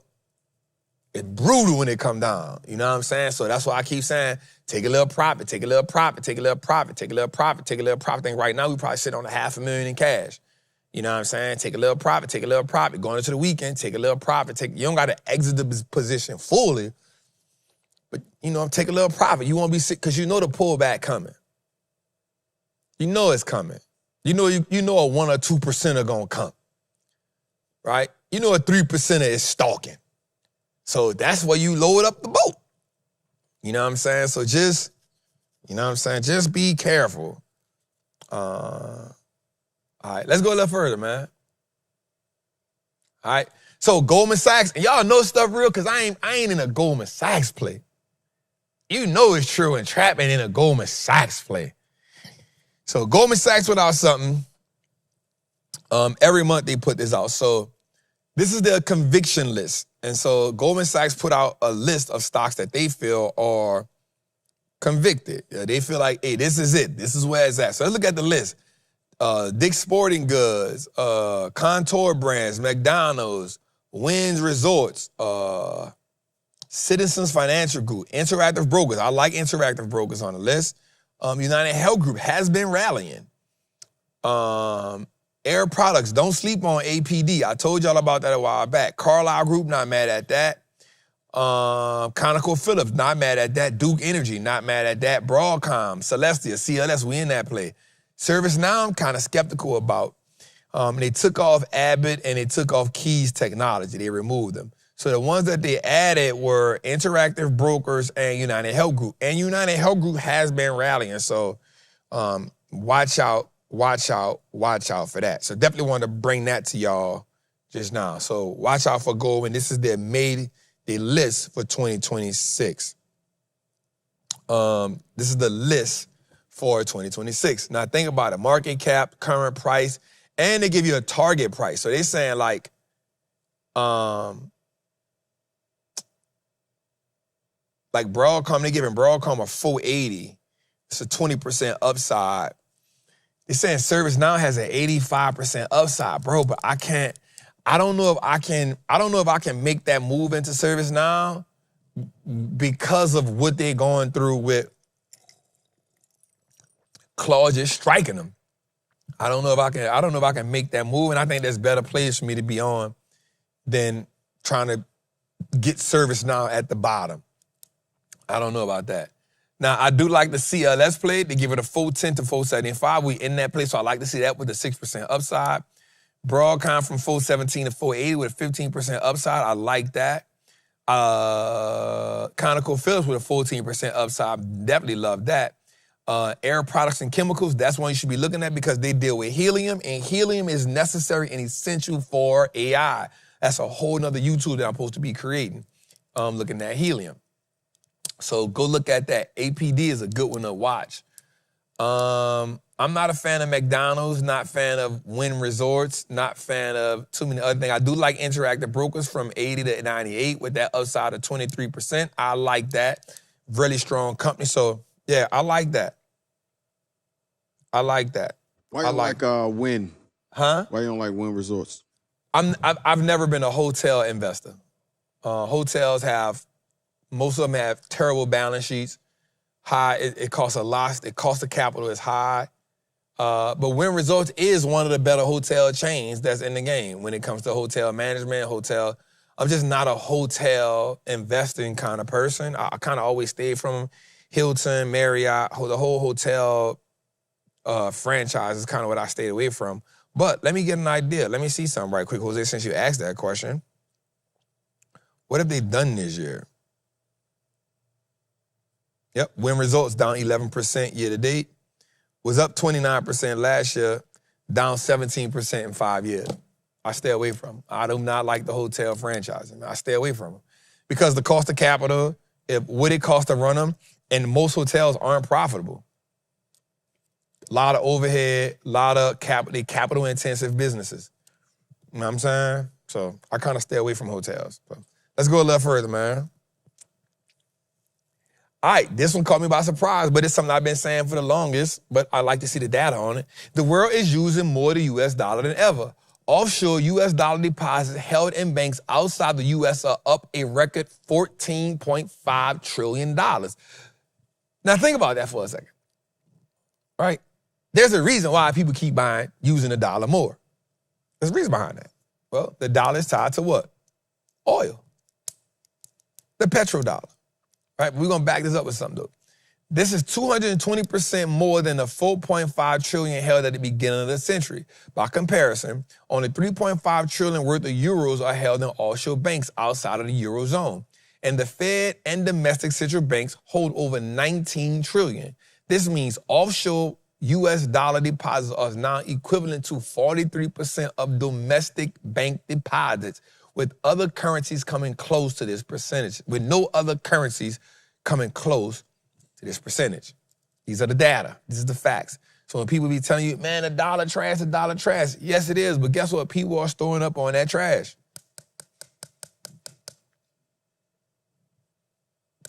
They are. The data is the data, right? So what you want to do is watch the dollar. So go holler at the Forex traders because they're going to tell you what to look at. Go holler at, shout out to my Forex traders because they know what they looking at. You know what I'm saying? So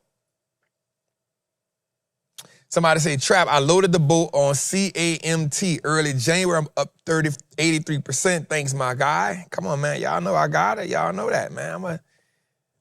Come on, man. Y'all know what's going on out here, man. All right, let's go a little further. All right, hold on, let me see something right quick because I want to look at this right quick. So let me just show y'all something. SNDK is up $57 after hours. That's another 4%. This stock gonna be worth $2,000, watch. That stock gonna be worth $2,000.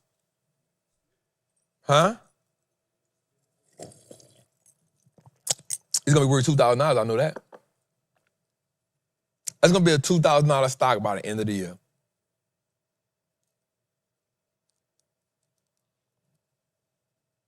Are really, really close. Think about this. Think about this. Imagine, that's why fam, up 9,900, what it was, 900%? The stock is up 500% year to date. Bro, 4,000% in a year? That is insane. Oh my God. Damn. You don't get them like that. 4,200% in 1 year? Rob, I put 100 grand in that and let it run, cuz I'm quitting. That's a couple M's right there, Rob. 42%, 4,200% in a year? Bro, a $100,000 play in that? Cuz I quit. What's that, like 42 million? 42,000%? Yeah, if I put 1 million, if I put 100,000 in it? Yeah, that's 42 million. Probably 4.2 million. Probably 4.2 million, huh? That was 4,200%. Up 100,000? 100% of 100,000 is like you made 100,000. 1,000% is a million. So if you make, oh yeah. 4.2 million. He had to calculate it too. Sometimes the silence is golden. Sometimes the silence is golden. Sometimes the silence, you gotta let them think it through. Think your way through it. Think your way through it, little brother. Think your way through it, little brother. Because I know they ain't gonna fry you up in the chat. all I would be doing is Trappin Tuesday. Oh, that's insane. 42,000 S&DK made millionaires. Think about it. I remember we got back in it when it hit $900. And I remember telling the Patreon, y'all crying about S&DK, it's at $900. Get it now. That is. Anyway, let's go a little further. The world is using more, and I just want to say that's the power of the market. That's the power of the market. 4,200% in a year. I've never seen nothing like that, cuz I ain't even gonna lie to you. That is freaking insane. Bro, that's the little cars that go in the cameras, bro. That's when the light bulb switch. I'm like, oh, this the little car that go in the camera. Now watch this. The minute you go bet the house on it, that bitch gonna crash. Don't go bet the house on that shit, yo. Let that shit run. Put that 100 in there. Go ahead. Damn, we had a first today. We fussed the dad and the son. That's cold-blooded up. Somebody said, look at CLS. We've been in CLS, fam. All right, so let's go. The world is using more U.S. dollars than ever. Again, currency uses in offshore banks, U.S. dollar deposits, and that go to data, right? Look how far the furthest thing the euro is from that. That's a big difference, y'all. That's a big difference. That's a big difference. So let's go a little further.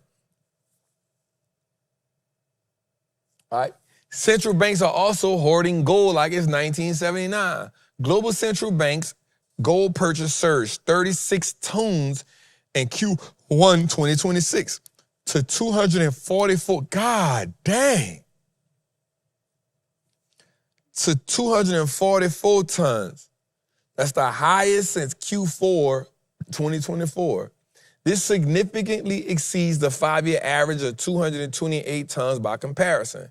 This 5-year average in 2016 to 2020 was 115 tons, or less than half the current level.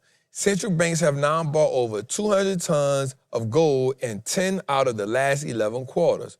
Poland led the purchase at 31 tons, bringing the total reserve to 582 tons, heading closer to its 700 tons target. I don't know what that is. I don't know what that is. Uzbekistan? I might be close. Uzbekistan, I might be close. I might be close. They followed at 25 tons and China at 7 tons. World central banks are acquiring gold at an accelerated level. Man, let me buy me some more gold, man.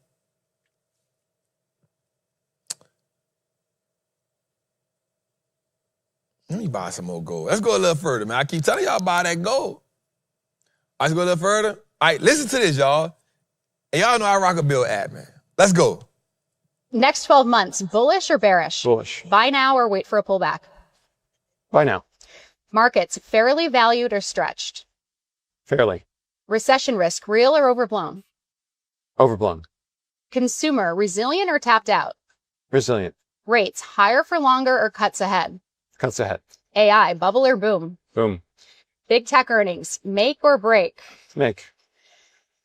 Concentrated conviction or diversified safety? Concentrated conviction. Quality or value? Quality. More upside from here, U.S. or international stocks? I'm a huge believer in the American experiment. Gold or oil? Pass. Gold or Bitcoin? Tough Neither? one. Yeah, I don't have a view. Okay. How much cash did you have in your portfolio? You should have enough that you don't feel stressed when the stock market goes down. One word to describe how you're feeling about the market for the rest of 2026. I'm excited. Like that. I like that. Huh? That trend. That's good. I like That was good, right? I like how he stayed away from like gold or Bitcoin. He's like, I don't care. Stocks. You know what I'm saying? Stocks. You know what I'm saying? I like that. Don't try to put me in that. Don't try to put me in that. You know what I'm saying? I like that. I like that. I like that. You said buy now. The consumers are resilient. You know, I like what he's saying. He's bullish on the market. I like when the big dogs is bullish on the market, man. I like when the big dogs is bullish because that means he one of the ones that can move the market. His money is behind it. You know what I'm saying? Let's go. Somebody say don't believe him. Well, the market is saying, you know what I'm saying? You know, one of the biggest things about us is like, we so pessimistic about everything. We think like, you gotta just, I'm an optimistic person. You know, it's hard to make me pessimistic, bro. Like, I be optimistic, but there's times where you be optimistic with caution. Like, you know a pullback coming, but you know what I'm saying? That don't mean we ain't going up. And the data just said that we probably go up for the rest of the year. We're gonna have some pull, but you know they're always going, you know you have 1 to 2, 5% pullbacks a year.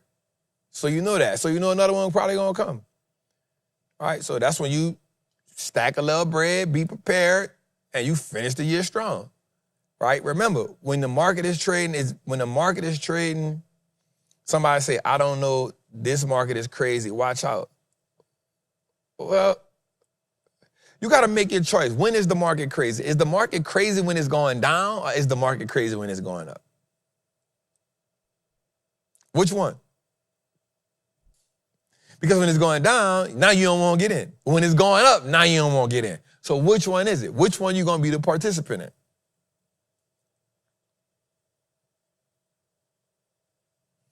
You know what I'm saying? So we got to definitely manage that a little bit better. Let's go a little further.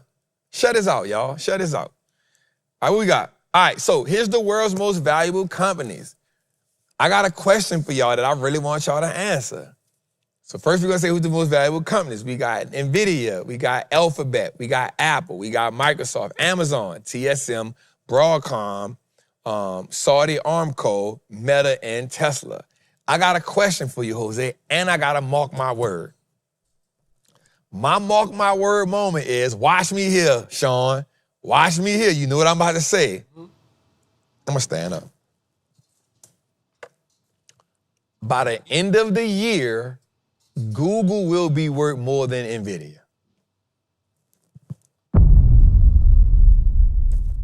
Yes, sir. Yes, sir. Yes, sir. Yes, sir. At some point in this year, Google gonna be worth more than NVIDIA. Now, they might get it back. I don't know. But Google gonna take that #1 spot from NVIDIA this year.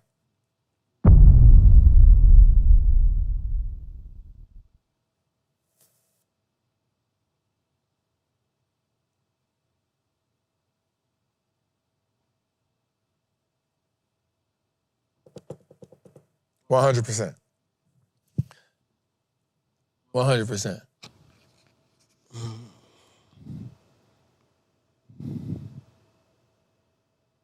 $100%. So let's go a little further, man. I believe it. All right, the Mag 7 are worth more than the entire market of China. This is crazy. Japan, Europe, Hong Kong, and India. Bro, look at this, bro. Bro, look at this. The Mag 7 is worth $22 trillion. China's market is worth $16 trillion. Japan is at $8 trillion. Europe is at $8 trillion. Hong Kong at $6 trillion. India. Bro, you got 7 companies, bro. 7 companies, bro. Hong Kong combined, Still. they're still not worth as much or like slightly more than 7 companies. That's crazy, That's crazy. bro. That is crazy. That's where the money at in America, man. This is fire, but gonna get burned. I don't know what you mean. What's gonna get burned? All right, let's go a little further. I'm gonna tell y'all something too. I'm gonna tell y'all, I don't usually tell my people what I did, but I'm gonna give y'all something. I'm gonna let y'all know this. So some people gonna hate on me because they want me to lose, and some people gonna say, yeah, Trap, I want you to win.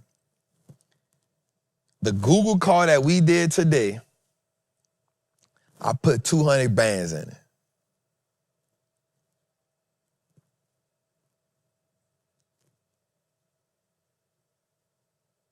That's how I feel. After hours don't count. You gotta be market time. After hours don't count. I put 200 bands in that, Rob. I'm gonna tell y'all something, bro. I'm about to come stand in the front right quick, Jose. So get your cameras right. Let me tell y'all something. I want y'all to really understand what I'm about to say to y'all right quick, bro. I see a lot of people be saying stuff like,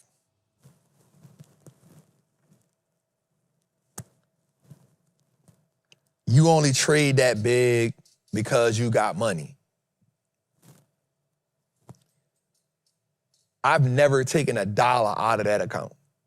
From the day we started it in 2022, I've taken all my L's to the chest. I've never added no more money to it. That's what you're supposed to do. I tell people my Patreon this all the time, bro. Don't take the money out the account so the market can't price you out. I can drop 15,000 on an SNDK play and get 6 of them because I've been growing that same account since 2022. Your biggest issue is you keep taking the money out the account when you make a profit. Man, this game is so much of a game changer. This game cannot just change your life. When the market going through parabolic runs like this, you want to be a part of it, and you want to be a part of it as much as possible. I'm just messing with my cousin George because I really be wanting him to take action. This is what we do this for. We endure all those hard times. We endure those red days. We navigate those. So we get times like this, we ain't scared of it, y'all. Anybody that knows something about trading right now, bro, you should be making a bag. And I keep telling y'all the same thing. Cut it. I don't need it. You only supposed to be trading a couple things right now. Just realistically. Semis, industrials. You don't got to go nowhere else. Semis, industrials. You don't got to go nowhere else. You go figure out what is associated with that AI trade. Is it energy, your GEVs? That's why I took the loss on AEIS, but I know we're going to be back. Your VRTs, your VSTs, that's what you're looking for. Industrials. Anything that's helping this AI boom go. Caterpillar, go there. Cummins engines, go there. Anything that's helping that AI trade move, that's what you're supposed to trade, fam. Semis and industrials is what you trading. Stop trying to go look for Robinhood because it's cheap.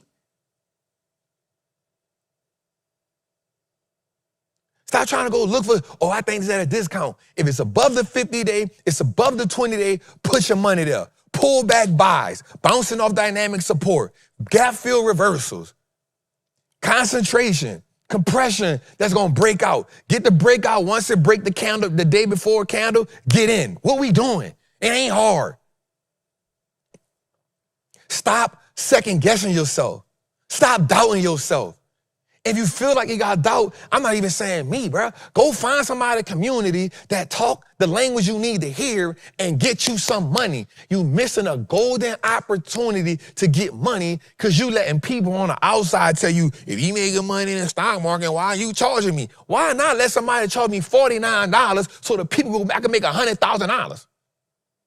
If somebody gonna charge me $49 and I'm gonna make $10,000, why not? You seen the queen say, hey, between my account and my daughter account, we're at $100,000. I'm almost at $100,000. She had $9 in stocks. My man said I almost had $100,000 day, Trap. Why are you getting $49, $99, or whatever get in the way of you making 5 and 6 figures because you listening to people on the internet who say, I'm not getting in nobody group, but they gonna go blow some money doing something dumb. You spend $49 or $79 every time you get on DoorDash. You spend that on Amazon buying shit you don't even need. You letting a golden opportunity pass you by, only for the same people to talk shit when the market go down.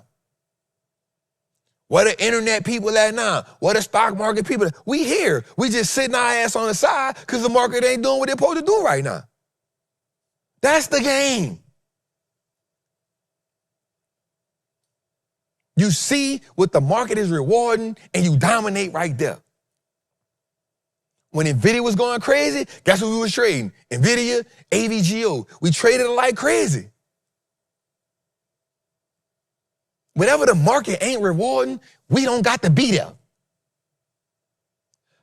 This is the perfect time for you to change your life, fam.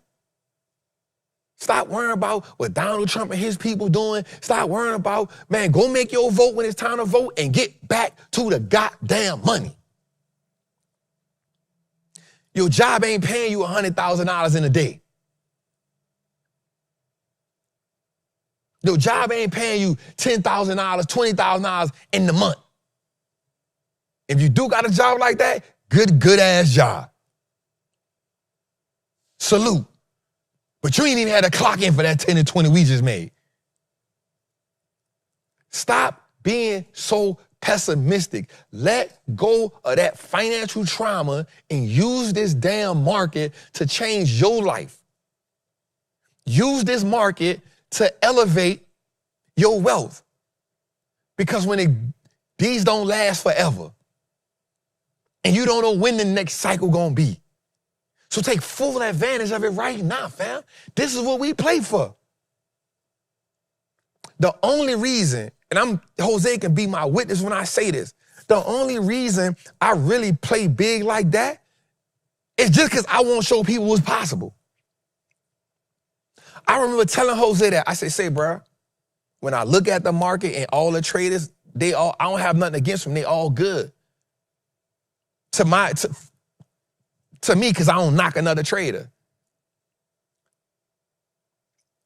But they making 10,000, they making 5,000, they making 300. You know, they're showing their people making $300, $500, $1,000, $2,000. And I saying, oh, that's good. I say, bruh, but I want to show something bigger than that. I say, Jose, I want to show what it's like to make 10,000, 20,000, 30,000, 100,000. And we just kept building. Jose said, shit, go for it, dog.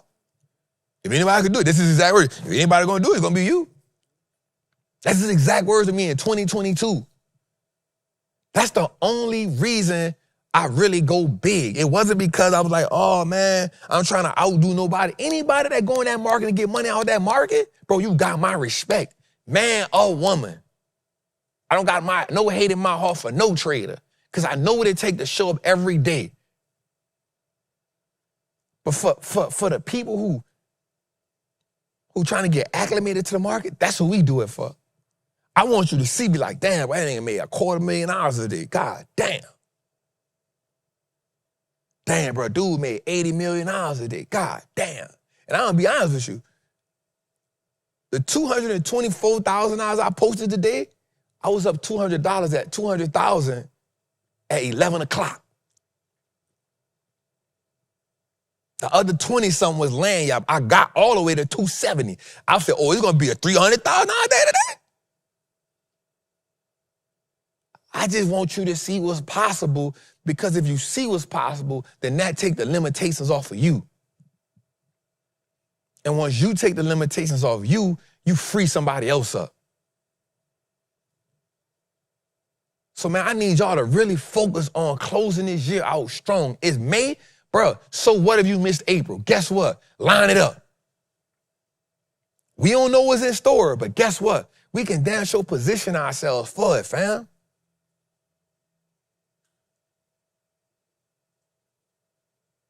So get out of that doubt, that scarcity, that lack. Get out of that. Leave that to the people who won't stay broke. Leave that to the people who at their job complaining about their boss. Leave that to them. Let them think the only way out is by working more hours. Let them think the only way out is by scamming. Let them think the only way out is going to get another job. Let them think that. You know better.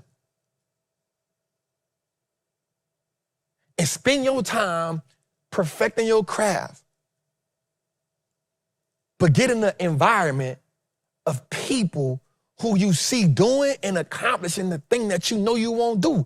One of the dudes posted in the Patreon today, bro, that made me smile. He said, bro, I ain't made no trades yet, but I be damn, you get in this community and you don't be inspired. I screenshot that and sent it to this. I'm like, this it. This it. But when you sitting on your job at work, you don't see nobody. You see everybody looking like you. Everybody waiting on the check to come. I try to get everybody in here, hey, get in the market, do something. B not no trader, but he said, hey, bro, I made $9,000, bro. I ain't gonna lie. I'm thinking about selling all my real estate, bro. And that's just from investing. That's just from investing. Lord knows what happened if I introduce you to trading. Get in the market, fam. Use your job as leverage to buy your freedom, and it gotta be non-negotiable.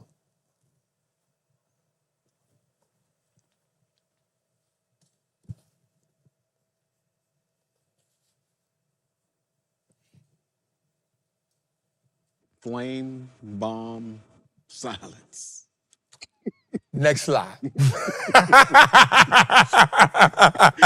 Just Jose said, give me a bomb. he Give me stepped something. to the stage and just walked away. Jose said, give me a bomb or something, you hear me?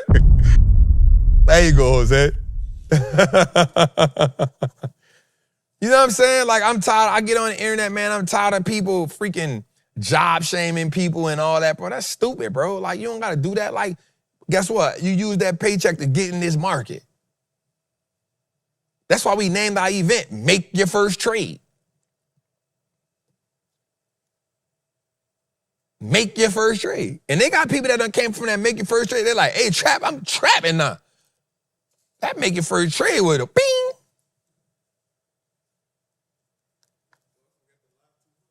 Oh, we got the live 200. Show the video for that, man. We got the live 200, man. I forgot about that. We got the live. What's good, family? Listen, I want to invite you to something phenomenal, something classic, something groundbreaking, history even. Episode 200. That's right, man. They think we started with just an idea, and here we are, 200 episodes in. That's 200 episodes of serving you. That's 200 episodes of information. That's 200 episodes of breaking the chains. That's 200 episodes of getting closer to freedom. That's 200 episodes of being able to diagnose what's going on in the market. And we did it, well, because Wall Street looks like us now. And we understand the power of this game. So I want to invite you in to the Freedom Center, our new building, to catch a live show. That's right. To see myself, to see Jose. You know we're going to flush Jose. To see my guy Rob, and to see the whole team, because we want to see the people who we serve. We want to see the people that made us a part of their life for 200 episodes. And we couldn't get here without you. So I want you to consider coming in to see us. Make some time for us, because I promise, coming to the Freedom Center, feeling that energy, being around other trappers, man, it's nothing like it. How do I know? Because I've been to a few of them, but I've never been to episode 200. There's only one of those. So make sure you scan that code, and you click that link, and you come in here. I want to see you, man. And I just want to know how Trappin' Tuesday changed your life. Because you just viewing it consistently changed our life and gave us purpose. It's your boy, the Wallstreet Trappin', man. I'm going to see you in the Freedom Center. Salute. Let's go, man. 200 for 200, man. Yeah. Let's go, man. Come through. Trap, I know how to day trade, but I don't know how option stocks. Still learning from you. So, I don't know. Let's go, man. So, what happened, cuz? Why you laughing? I was about to say, get the course. I don't know. My dog said, yeah, well. I will. Get the coin. I don't know. So here we go. 200, man. I'm excited about this, man. Episode 200. I might try to do something. I might try to see if I could get somebody to come pull up. Little razzle dazzle. I might try. Might reach out to a couple people, see who I could. You know what I'm saying? It is episode 200. And let me tell you right now, don't be trying to do no surprise stuff, bro. First off, let me make sure we clear. I done learned, I've been here for the longest. I know I ain't doing no surprises for you, bro. We can't even bring balloons in here without you catching the conniption fit. Now, you might want to talk to other people around here. Yeah, don't be trying to do no surprises, man. Not crazy. All right, anyway. Who them balloons for? 200, man. Episode 200, man. I would love to see that. Would love to see y'all in here. You know what I'm saying? Let's get to it. And I just want to be the reason y'all think bigger, man. So, like, I ain't gonna lie, when I be seeing people in the Patreon, like, they be like, man, Trap, nah, drop that SNDK play, drop that STX play. We ain't tripping. Like, if they can't get it, Trip, don't put me in that. I'm getting that. I be like, okay. Then the Queen, Tarsha, I gotta keep showing up. I was saying that she was like, nah, Trap, like, I got WDC, I got SNDK, I got STX, and I got MU. I said, that's why she killing it. She's like, I'm in the Fantastic Four. I'm in the Fantastic Four. Anyway, man, let's go, man. Nate said I can only come to the event when the market closed. You know what, Nate? That's the only excuse I can go. I know we might trade the next day together. That might be something, huh? Come to the 200 day, next day we trade together. It might be something. Might be a little play right there. All right, let's go a little further. All right, so big tech plans to spend $725 billion, bro. That's almost $1 trillion. Bro, why the hell they getting all this? That's why they laying everybody off. This is why they laying everybody off. Somebody said, is there any updates to the options masterclass? All you gotta do is check it. You know what? Y'all don't really gotta ask me if there's updates to the course. All you gotta do is check it every day. If they got something new added to it, boom, you got it. If it ain't nothing new, boom, there's no update. And some of us need a refresher anyway, but we just add them in now. You know what I'm saying? That's it. That's it. I wonder if they got a refresher. Let me check. Oh, he ain't got no refresher. He ain't add nothing new to it. Let me just check it and see. You know what I'm saying? But yeah, man, they. Bro, $725 billion? Damn. That's a lot, bro. That's almost $1 trillion. $200 billion coming from Amazon, $190 billion coming from Meta. No, $190 billion coming from Microsoft. 180 to 190 billion coming from Google. Now, the only one, I'm gonna be honest with you, I'm gonna tell you something, and this is my real life opinion. I think Mark Zuckerberg gonna change Meta or something, bro. Cause like I can see Amazon, they got AWS, I can see Microsoft, I can even see Google. Mark, what about a social media platform need that much AI spent, bro?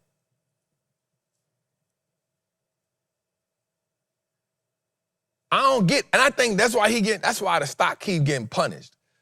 Cause it's not like he reporting bad numbers. He reporting really good numbers.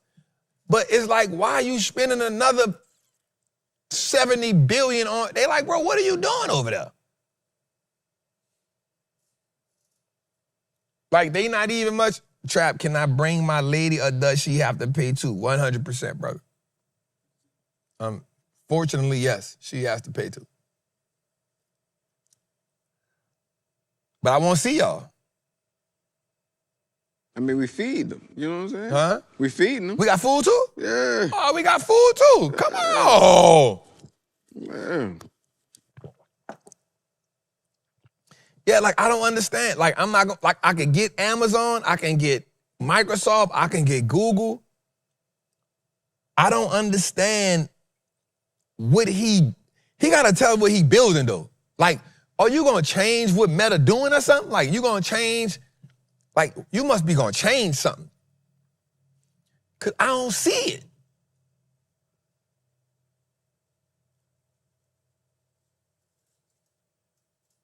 So what is he, and that's why the stock getting punished.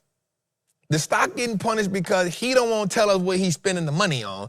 And you keep, like, you spending this like you got a web company or something. Like, what you doing? What you gonna make AI post to post for us or something moving in the future? Like, what you gonna do? Like, they gonna say, hey, I got an idea for you to post. You can do this. Like, I don't understand. All you do is we post the content. We post the content, Mark. If anything, your AI be getting in our way. Your algorithm keep me from going viral, bro. What you doing? Stop. Come on, man. Stop spinning it, man. God damn. Anyway, let's go a little further, man. He say, stop, Mark. Stop. God damn. Here go Micron's CEO. Let's hear what he got to say. AI growth. We are a real believer in AI, and supply certainly has been tight. And how acute is that shortage?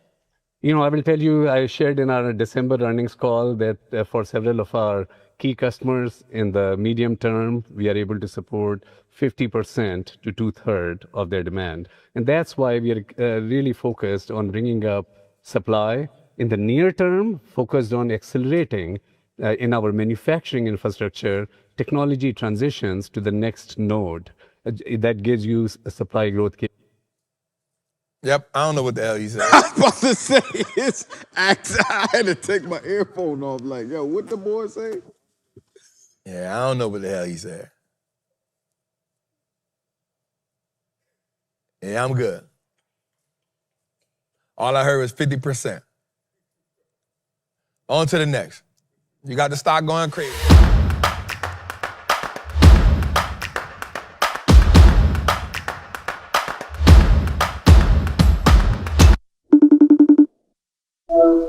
Hi, Trap. Hi, family. I had a follow-up question to last Friday's live about structuring the top 6 companies in your portfolio. So, well, first of all, that live was so good. So please have no doubt that what you all are doing is really helping people change their mindset and really putting themselves in position to master this machine, right?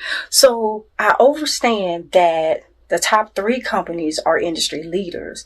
For companies 4 through 6, are those meant to be direct contenders to the top 3 within the same industry? For example, NVIDIA and then AVGO? Or are they the next best high conviction company across different sectors, such as a CrowdStrike or VRT? Just wanted to make sure I'm thinking about portfolio structure the right way. So thank you. Oh, and real quick, just want to send a special shout out to my mom. Today is her birthday, so happy birthday, Mama. I love you. That's my girl, man. She been rocking me for a minute, 2 years. So happy birthday, Mom. She be getting mad because her mama be loving me more than her, you hear me? Not on no weird though. She be like, hey, Trap.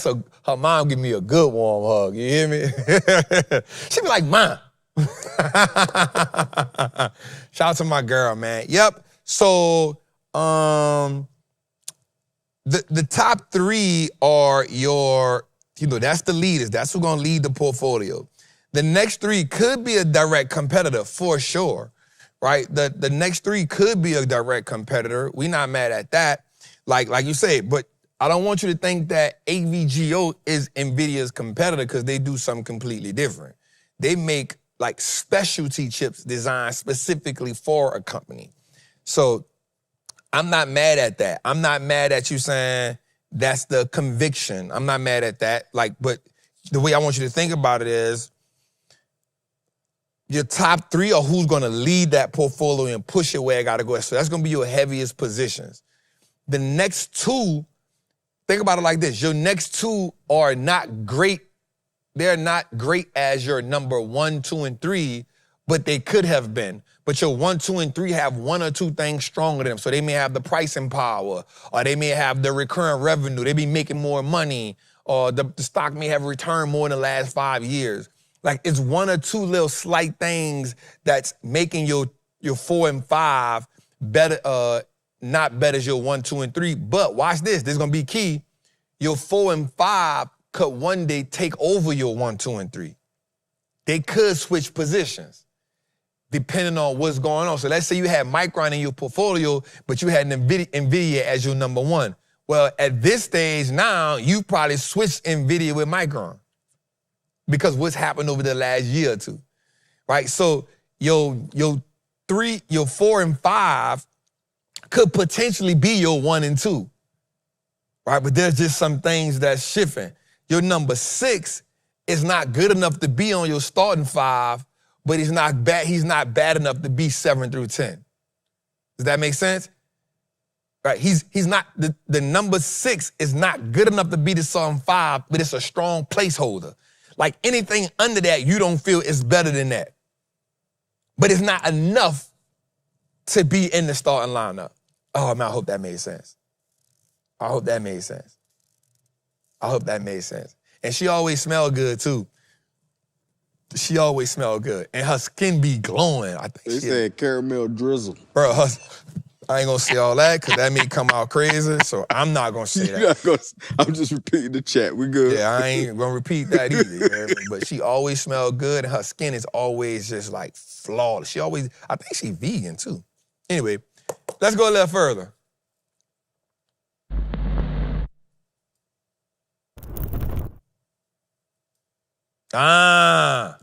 Granville T. Woods. This is a good one right here, y'all. This. All right. So this is a good one right here. So watch this.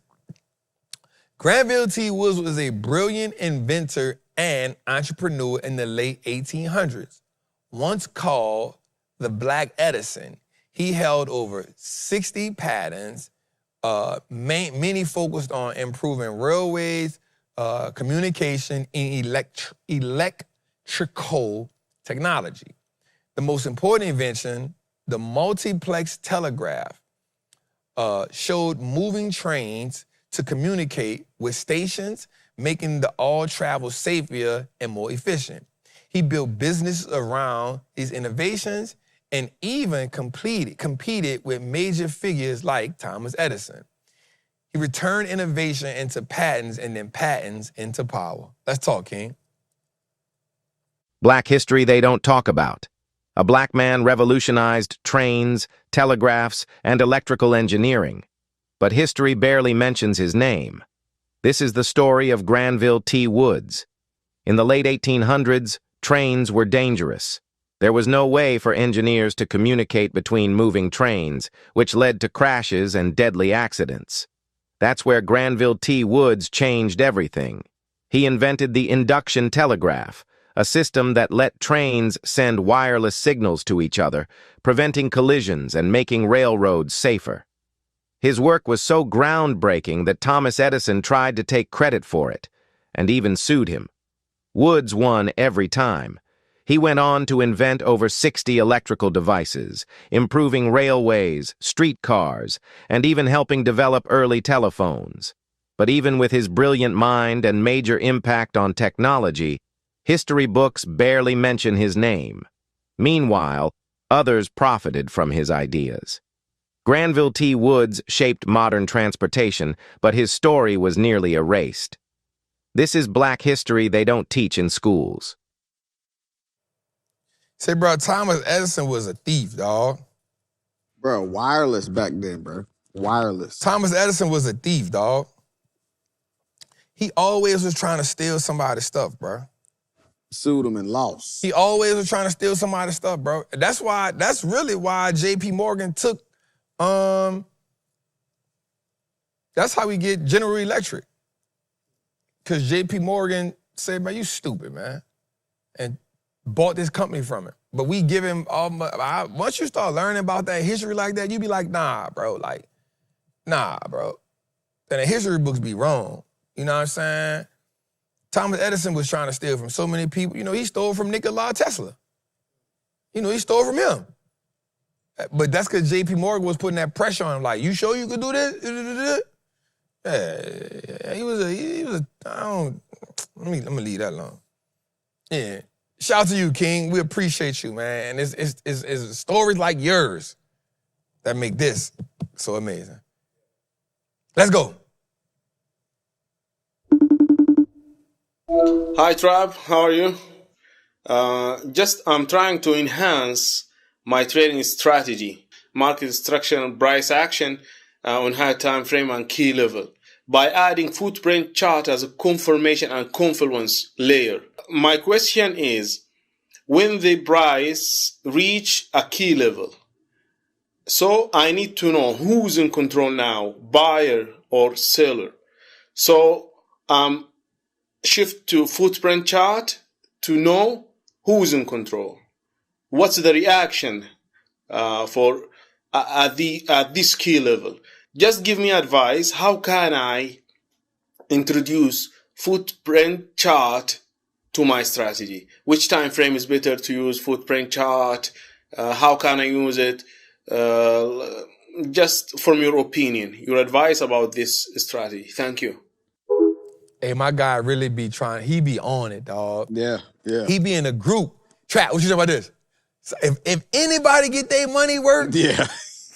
As soon as I say good morning, fam. Hey, Trap, what you think about this? Yep. Hey, Trap, what you think about this? He get his money worth, you heard me? I don't be mad at it. All right, so, and I see that chart behind him, you hear me? So here's what I'll tell you. So you don't want to overcomplicate it. So when you got your key levels lined up, all you want to look for is this, right? If you get a close above a key level, then that's telling you buyers are in control. Does that mean 99% of the time it's going to run up after that? It doesn't. It just tells you if you get your key level, and you'll notice my strategy is simple, right? You'll get a key level, you get a close above a key level, I'm probably going in, right? Now how you check that is you go down to the hourly and see does that line all the way up, because we're looking at the daily. So do you see that momentum on the hourly? So are you seeing 3 white soldiers, or are you seeing, watch this, more candle closes higher than candle closes lower, right? Are you seeing that break the same key level on the hourly? And you see that, so like you may see a key level close on a daily, but on an hourly, if you to look back on an hourly, you may see 3 hours in a row where it was above that key level, where it closed 3 hours in a row. Well, you can look at stuff like that. Well, on the other side, are you seeing key levels close on the red side? On the downside, are they closing below key levels? Are they breaking down? Like I got out of the other play today, AEIS. Why? Because it broke down. I look on the hourly, I saw the breakdown happening. So that's why I got out of it. So just focus on that. That's how you know who's in control, right? I don't want you adding a bunch of stuff on your chart that's going to add more confusion to what you're doing. Keep it simple. You got your key levels, you're doing that well. You get the candle close above that key level, that's good. And when you say candle close, not a doji. You want a green body candle close. That's the confirmation you want. Not a doji. You want a green body candle close. Specifically, if you get a green body candle close with a bottom and tail, that's even better for me, because that let me know buyers done absorbed all those sell orders and they won over in the auction. So that's going to be more important to you than any other thing else you can use. I hope I helped y'all with that. As one is me, that's his name in the group, you heard me? So I hope I helped y'all with that, brother. And I appreciate your diligence. The diligence, yep, and somebody said that. Now, I'm going to say something. Volume is important to me, but you got to pay attention to how you watching the volume, because sometimes you ain't going to always have, like, above average volume that close above it. And all that's telling you is that they just don't have a lot of sellers in there. You know what I'm saying? So definitely won't get volume. We won't see increased volume, but you're not going to always get massive volume. Now, I will say this. If you get a spike, you won't see that volume follow through. You know what I'm saying? If you get some type of parabolic move and ain't no volume with it, you can be like, wait, what the hell going on right here?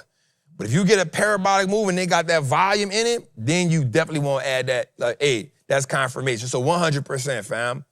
100%, fam. Yep, above average, 100%. Good shit, bro. Yep, that's it, man. Let's go, man. What we got, Jose? Come on with it. Now we get into it. Now we get into it. All right, so the U.S. debt is now bigger than its economy, right? So debt held by the public in trillions of dollars in percentage of the GDP. So we are now across $39 trillion in debt. Just look at this. Amounts of debt on the, this is insane. Hey, y'all, we dropped a video yesterday on Trappin Tuesday. I mean, we dropped a video yesterday. Go look at that. Somebody say, I'm not gonna lie, bro. This market is depressing right now. I even doubled down when my stock dropped, but it's just too much going on and the future is looking too, If this is a depressing market for you, I hate to see what a good market look like to you. I would like to know why this market is depressing. All right, anyway. But look at that, y'all. We are now over 120% to GDP. That means we have we are above 120% debt to what we bring in. Let that sink in.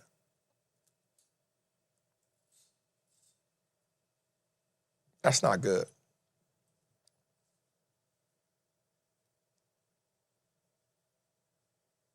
That's not good. We got it, and this is why you got to be investing. You know why you got to be investing? You know why you got to be trading? Because there's gonna be a part, whether you realize it or not, where we close there right now. The have and the have-nots, y'all. We really, really close.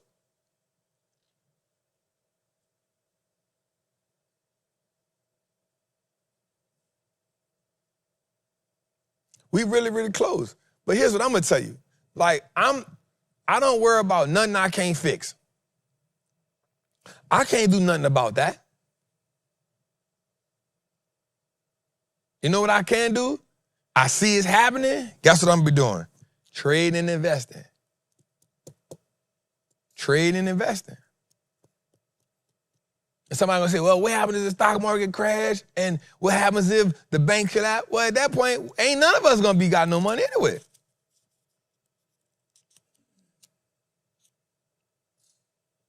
Let's go a little further, man.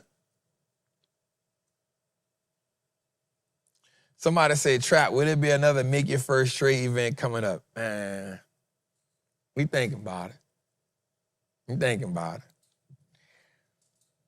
All right, so the U.S. federal debt, U.S. federal debt has indeed moved above the size of the economy, with the total debt now exceeding 120% of GDP, a level not consistently seen since the aftermath of World War II.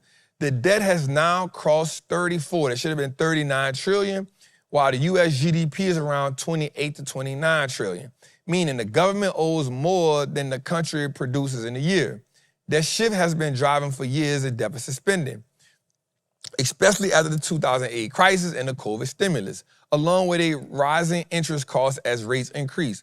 While the U.S. can sustain higher debt due to dollars global reserve, listen to that part again, status, the key concerns of that growing interest payment and persistent deficits make the trajectory increasingly difficult to stabilize over time. Public debt hit 31.32 trillion versus 31.22 trillion in GDP.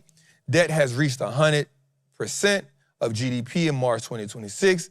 This level has not been seen since World War II in 1946. So somebody said debt to who we don't understand. Now, the thing about this debt is the largest portion of our debt is to the Federal Reserve. That's like me loaning, but nah, that nigga George gonna want his money back.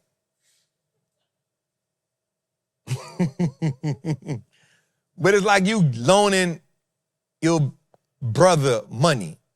You know what I'm saying? It's like, bro, like, You ain't about to. So people don't know that. The Federal Reserve holds most of the debt. That's who holds most of the debt. They're not worrying about cash. They print the money. So when people be like, China and Japan, nobody don't own more of our debt than us.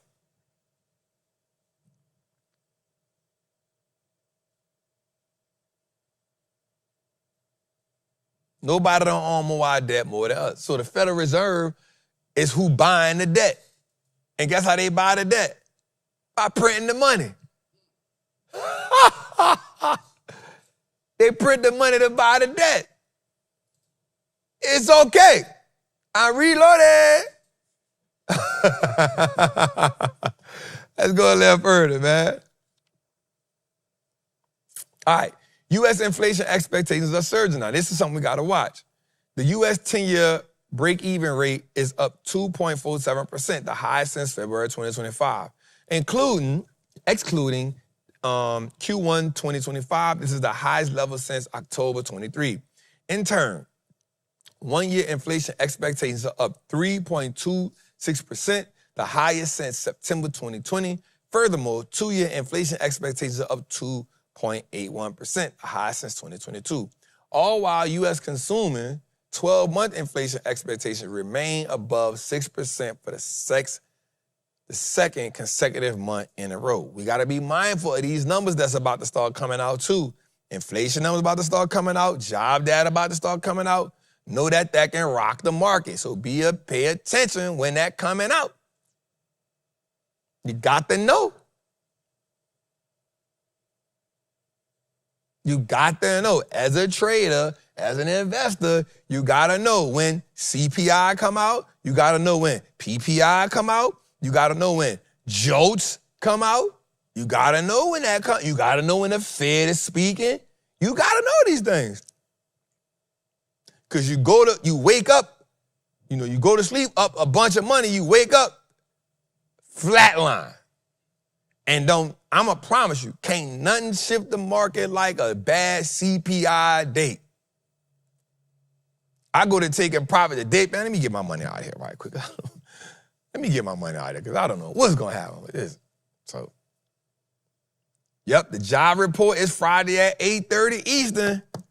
You better believe I'm taking profits Thursday. I'm taking profits Thursday. I'm taking profits Thursday. All right, let's go a little further. All right, so watch this. President Trump says the Fed chair of power is a disaster for America and that interest rates are too high. The 10-year note is at nearing 4.5 with the average rate for the 30-year mortgage at about 6.5. Look at this crap. Let's go. So he had made a thing with the dude. He had really made a meme of the dude, bro. That was insane. I said, this dude here is crazy. All right, so this one is important for us to look at too. The U.S. auto loan crisis is accelerating. Watch this. The average amount owed by underwater car borrowers rose to $7,200 in Q1 in 2026, the highest on record in the fourth consecutive annual increase. Over the last 4 years, the average amount owed by negative equity car borrowers has risen by 71%. Overall, 30% of car buyers who traded in a vehicle in Q1 had negative equity. This comes as pandemic-era vehicles bought at peak prices have lost value faster than borrowers can pay down a loan. The compounds existing pressure on auto buyers amid elevated vehicle prices and interest rates. Hey, go to AutoZone. Bro, one of the worst things I ever did was flipping a car every year and a half, bro. You did that before? Man, what? I was doing it. I was young. I was in my 20s and 30s. What you did? I was flipping a car like every year and a half, bro. I end up paying. You learned that from Genuine? No. Well, yeah, I was at that time. But I end up paying like $760 for a Chrysler 300. Never again. Never. Hey, Hey, you live and you learn, then you get love. No. bro, that's crazy. You know what's crazy, bro? Like, that people really want a new car that bad that they go upside down on it. Bro, I'm not going upside down on nothing, bro. Bless you. Yeah, I was upside down like monkey bars, bro. I'm not going upside down, bro. I'm gonna tell y'all something. Y'all better start leasing them cars, bro. I did that too, but I went over the mileage. They hit me in the back of the head for the mileage. Bruh, I learned my lessons. I learned them. Bro, leasing a car is such a sweet play, bro. As long as you stay under. Bro, leasing a car, do not lease a car. Shit. Boy, I'm all for leasing a car. 100%. Bring that car back. They do all the fixes on it. You know what I'm saying? What about the old trap? What about the old trap? Shit, I was buying car cash. Yeah, I ain't never care about no car, man. Yeah. Yeah, man, I ain't tripping like that. People who lease pay monthly. Well, when you lease a car, or at least from my experience, when you lease a car, you just bring it to the dealer and they fix it. If anything go wrong with it, you just pull it up. You know what I'm saying? And it's always under warranty for your time. You got to stay under the mileage, but that ain't hard. Unless you Jose. You know what I'm saying? And if you're a business owner, you actually get to write the car off. So that helps you too. So I'm all for leasing a car. It feel good when you pay off cars though, bro. That last payment go through. Watch this. You pay it off, and then what you do when you want a new car? Nah, just I don't want a new car. All right. And then I told you. Did you hear what I was talking about the flips? Most people, I know that the minute they pay their car off, it break on them. Most people. Probably like. Shout out to my mobile mechanic. For what you gonna keep putting in that joker? You nah, bro. Ask George why he ain't moved that truck yet. Boy, how long you had it sitting for? How long you had? He had that. I said, hey, George, get that truck out of my building. Move that truck, bro. Move that truck. You know what I'm saying? Yeah, that thing sitting. All right, let's go. Average amount of negative equity for a borrower who is underwater. Man, over $7,000, bro. Damn. That's why you got to get in the market, man. That's why you got to get in the market, man. Damn, Shazam X say, I need a lease that allows 20K miles a year. Now, let me tell you something what I learned about leasing a car. Watch this. This is going to be good for you. Or maybe this is where I went at. If you go over the miles and if you still under 10 grand, as long as you renew the lease, they ain't tripping on you. So if you lease a car, so usually your lease is going to be 3 years. That's a good lease. A good lease is 3 years. As long as you don't go over by 10,000 miles, as long as you renew the lease, they didn't worry about it. They only penalize you when you wanted to get out the lease.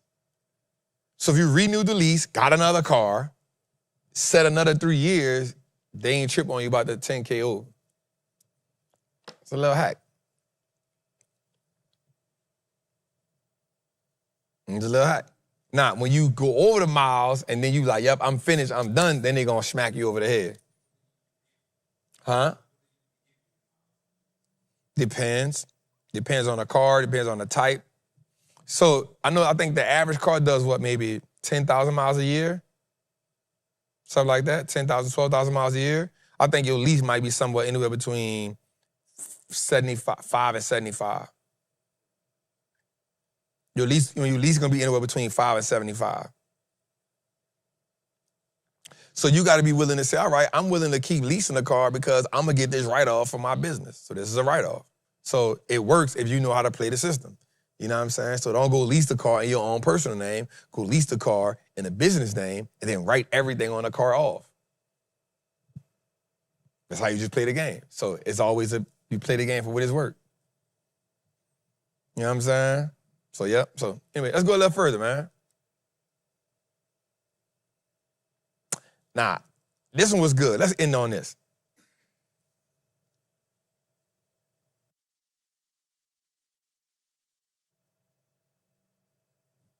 CEO from Chevron, Mike Rich, speaks on the Strait of Hormuz. 20% of the world's energy supply flows through the Strait of Hormuz.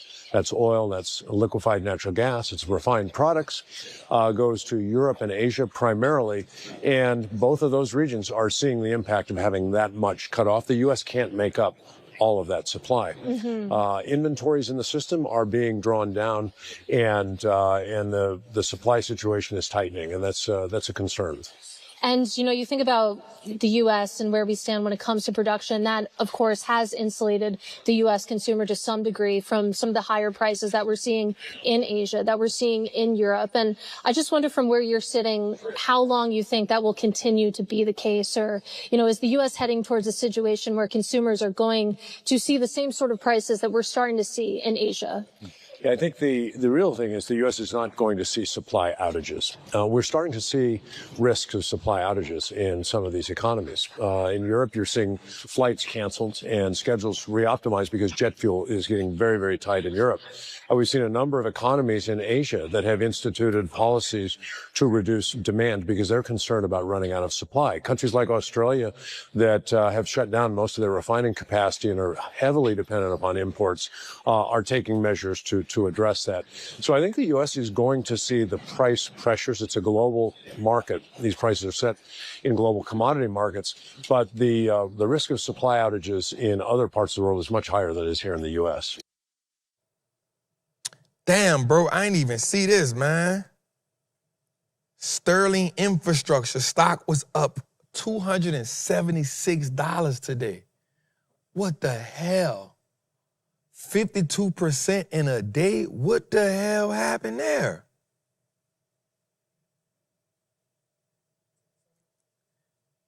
Ticker symbol STLR. Damn. And something just made me, damn. How the hell? $256 today?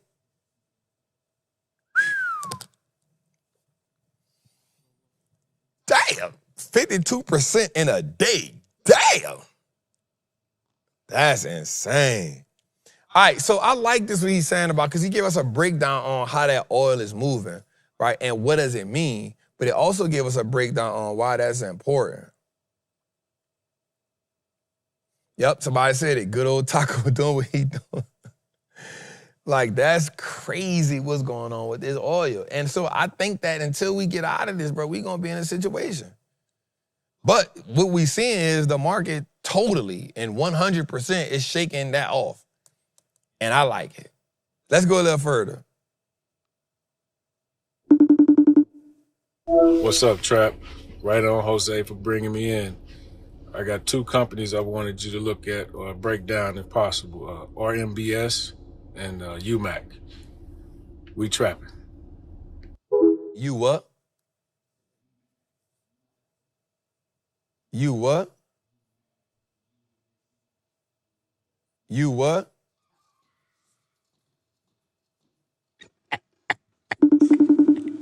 What's up, Trap? Right on, Jose, for bringing me in. I got two companies I wanted you to look at or break down if possible. RMBS and UMAC. We trapping. UMAC. So I did a YouTube on RMBS. UMAC, a machine company. Is a development stage technology company which engages in the provision of drone solutions with a focus on first-person view technology. It offers products and entertainment Competitive Racing. The company was founded on, I'll put it in the group tomorrow. I think that's it. Unusual Machines. Huh? Yeah, I'll either put it in a group tomorrow or put it on a video for Trappin' Tuesdays next week. I'll put it in a group tomorrow for you. I got you. That ain't no big deal. Damn, that is it. Let me see. Up 236%, up 150%, up 2% this year. All right, $13. All right, I'll put it in a Patreon tomorrow since you asked me for it. RMBS, I did a breakdown on that. I did a breakdown on that on YouTube. So yeah. Let's go a little further. Yeah, I am late. I didn't see that. God damn. Try a little bit, bro. You doing another final reunion this year? Because if so, I'm there for sure. Appreciate you. We try.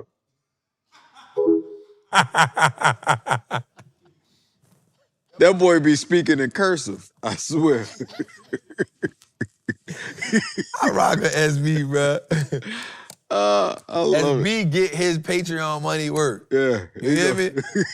He's having conversations. We definitely working on it. We have a couple of little changes this year. Because now people want awards now. I think I started something. People want awards now. So they competing. Like, hey. Yeah. So we got to change the rules a little bit on the awards. So, and then it's a lot, so we don't want to be doing it all day. So yeah. We think we probably gonna do it, and I just gotta structure what it's gonna look like, how it's gonna look, you know.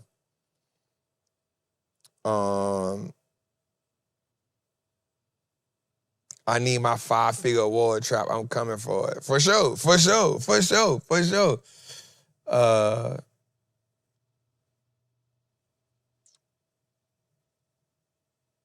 Looking at the thanks. So yeah, no. So we definitely, we want the family reunion to be a yearly thing. You know what I'm saying? But I'm gonna have to work on how that works. So especially with the awards, because that ain't cheap. That ain't cheap. And so yeah, we're gonna work some things out. We're gonna figure out, how to put that together. So for sure, SB, we definitely gonna work on that for you, bro. All right, man. So, man, I think we had a great show today. I hope y'all really took that serious, what I said about taking this game serious, man. Like, these type of moments are essential. These will be the moments you look back and be like, damn, I should have been in that. Like, you think about people who, when we was in that NVIDIA run, when NVIDIA was just going parabolic every day, they remember that. That was game changing. I caught the tail end of the Palantir.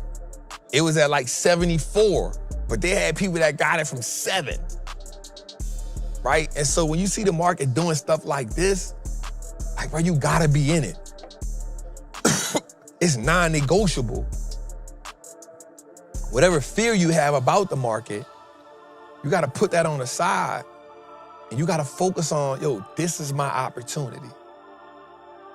You cannot let opportunities like this pass you by. You gotta be a part of it because they don't last forever. And you just gonna be a part of it to say, you know what? I got my 5, 6, 7 figures out of it. Now I'm waiting for the next one. I'm trading smaller. And that gives you enough wiggle room. That gives you enough experience to when the next wave, because here's the thing about the market. There's always gonna be something that push it. They always gonna find some reason to have something that push it. And right now, this AI wave been in for like 3 years, y'all. We've been in it since like 2024. At least. Man, don't miss it. That would be my thing to y'all, man. Don't miss it because you letting somebody scare you out. So I want y'all to take full advantage of this, man. Don't be the one sitting on the sideline. Be the one in the game telling everybody else they should have been here. So That, man, we appreciate y'all. We love y'all. Next week, same time, same place. Make sure you get your ticket for the Trapper 200. You know what I'm saying? That's gonna be a fire. Get your merch, get your merch, get your merch, get your merch, get your merch, get your merch. Make sure you go to Google, Apple, download, Spotify, download, y'all. Let's get this up for Jose, because this is what he loves. And other than that, man, listen, come join the Patreon. I see y'all in the chat, man. I love y'all. Y'all have a good night, man. Salute.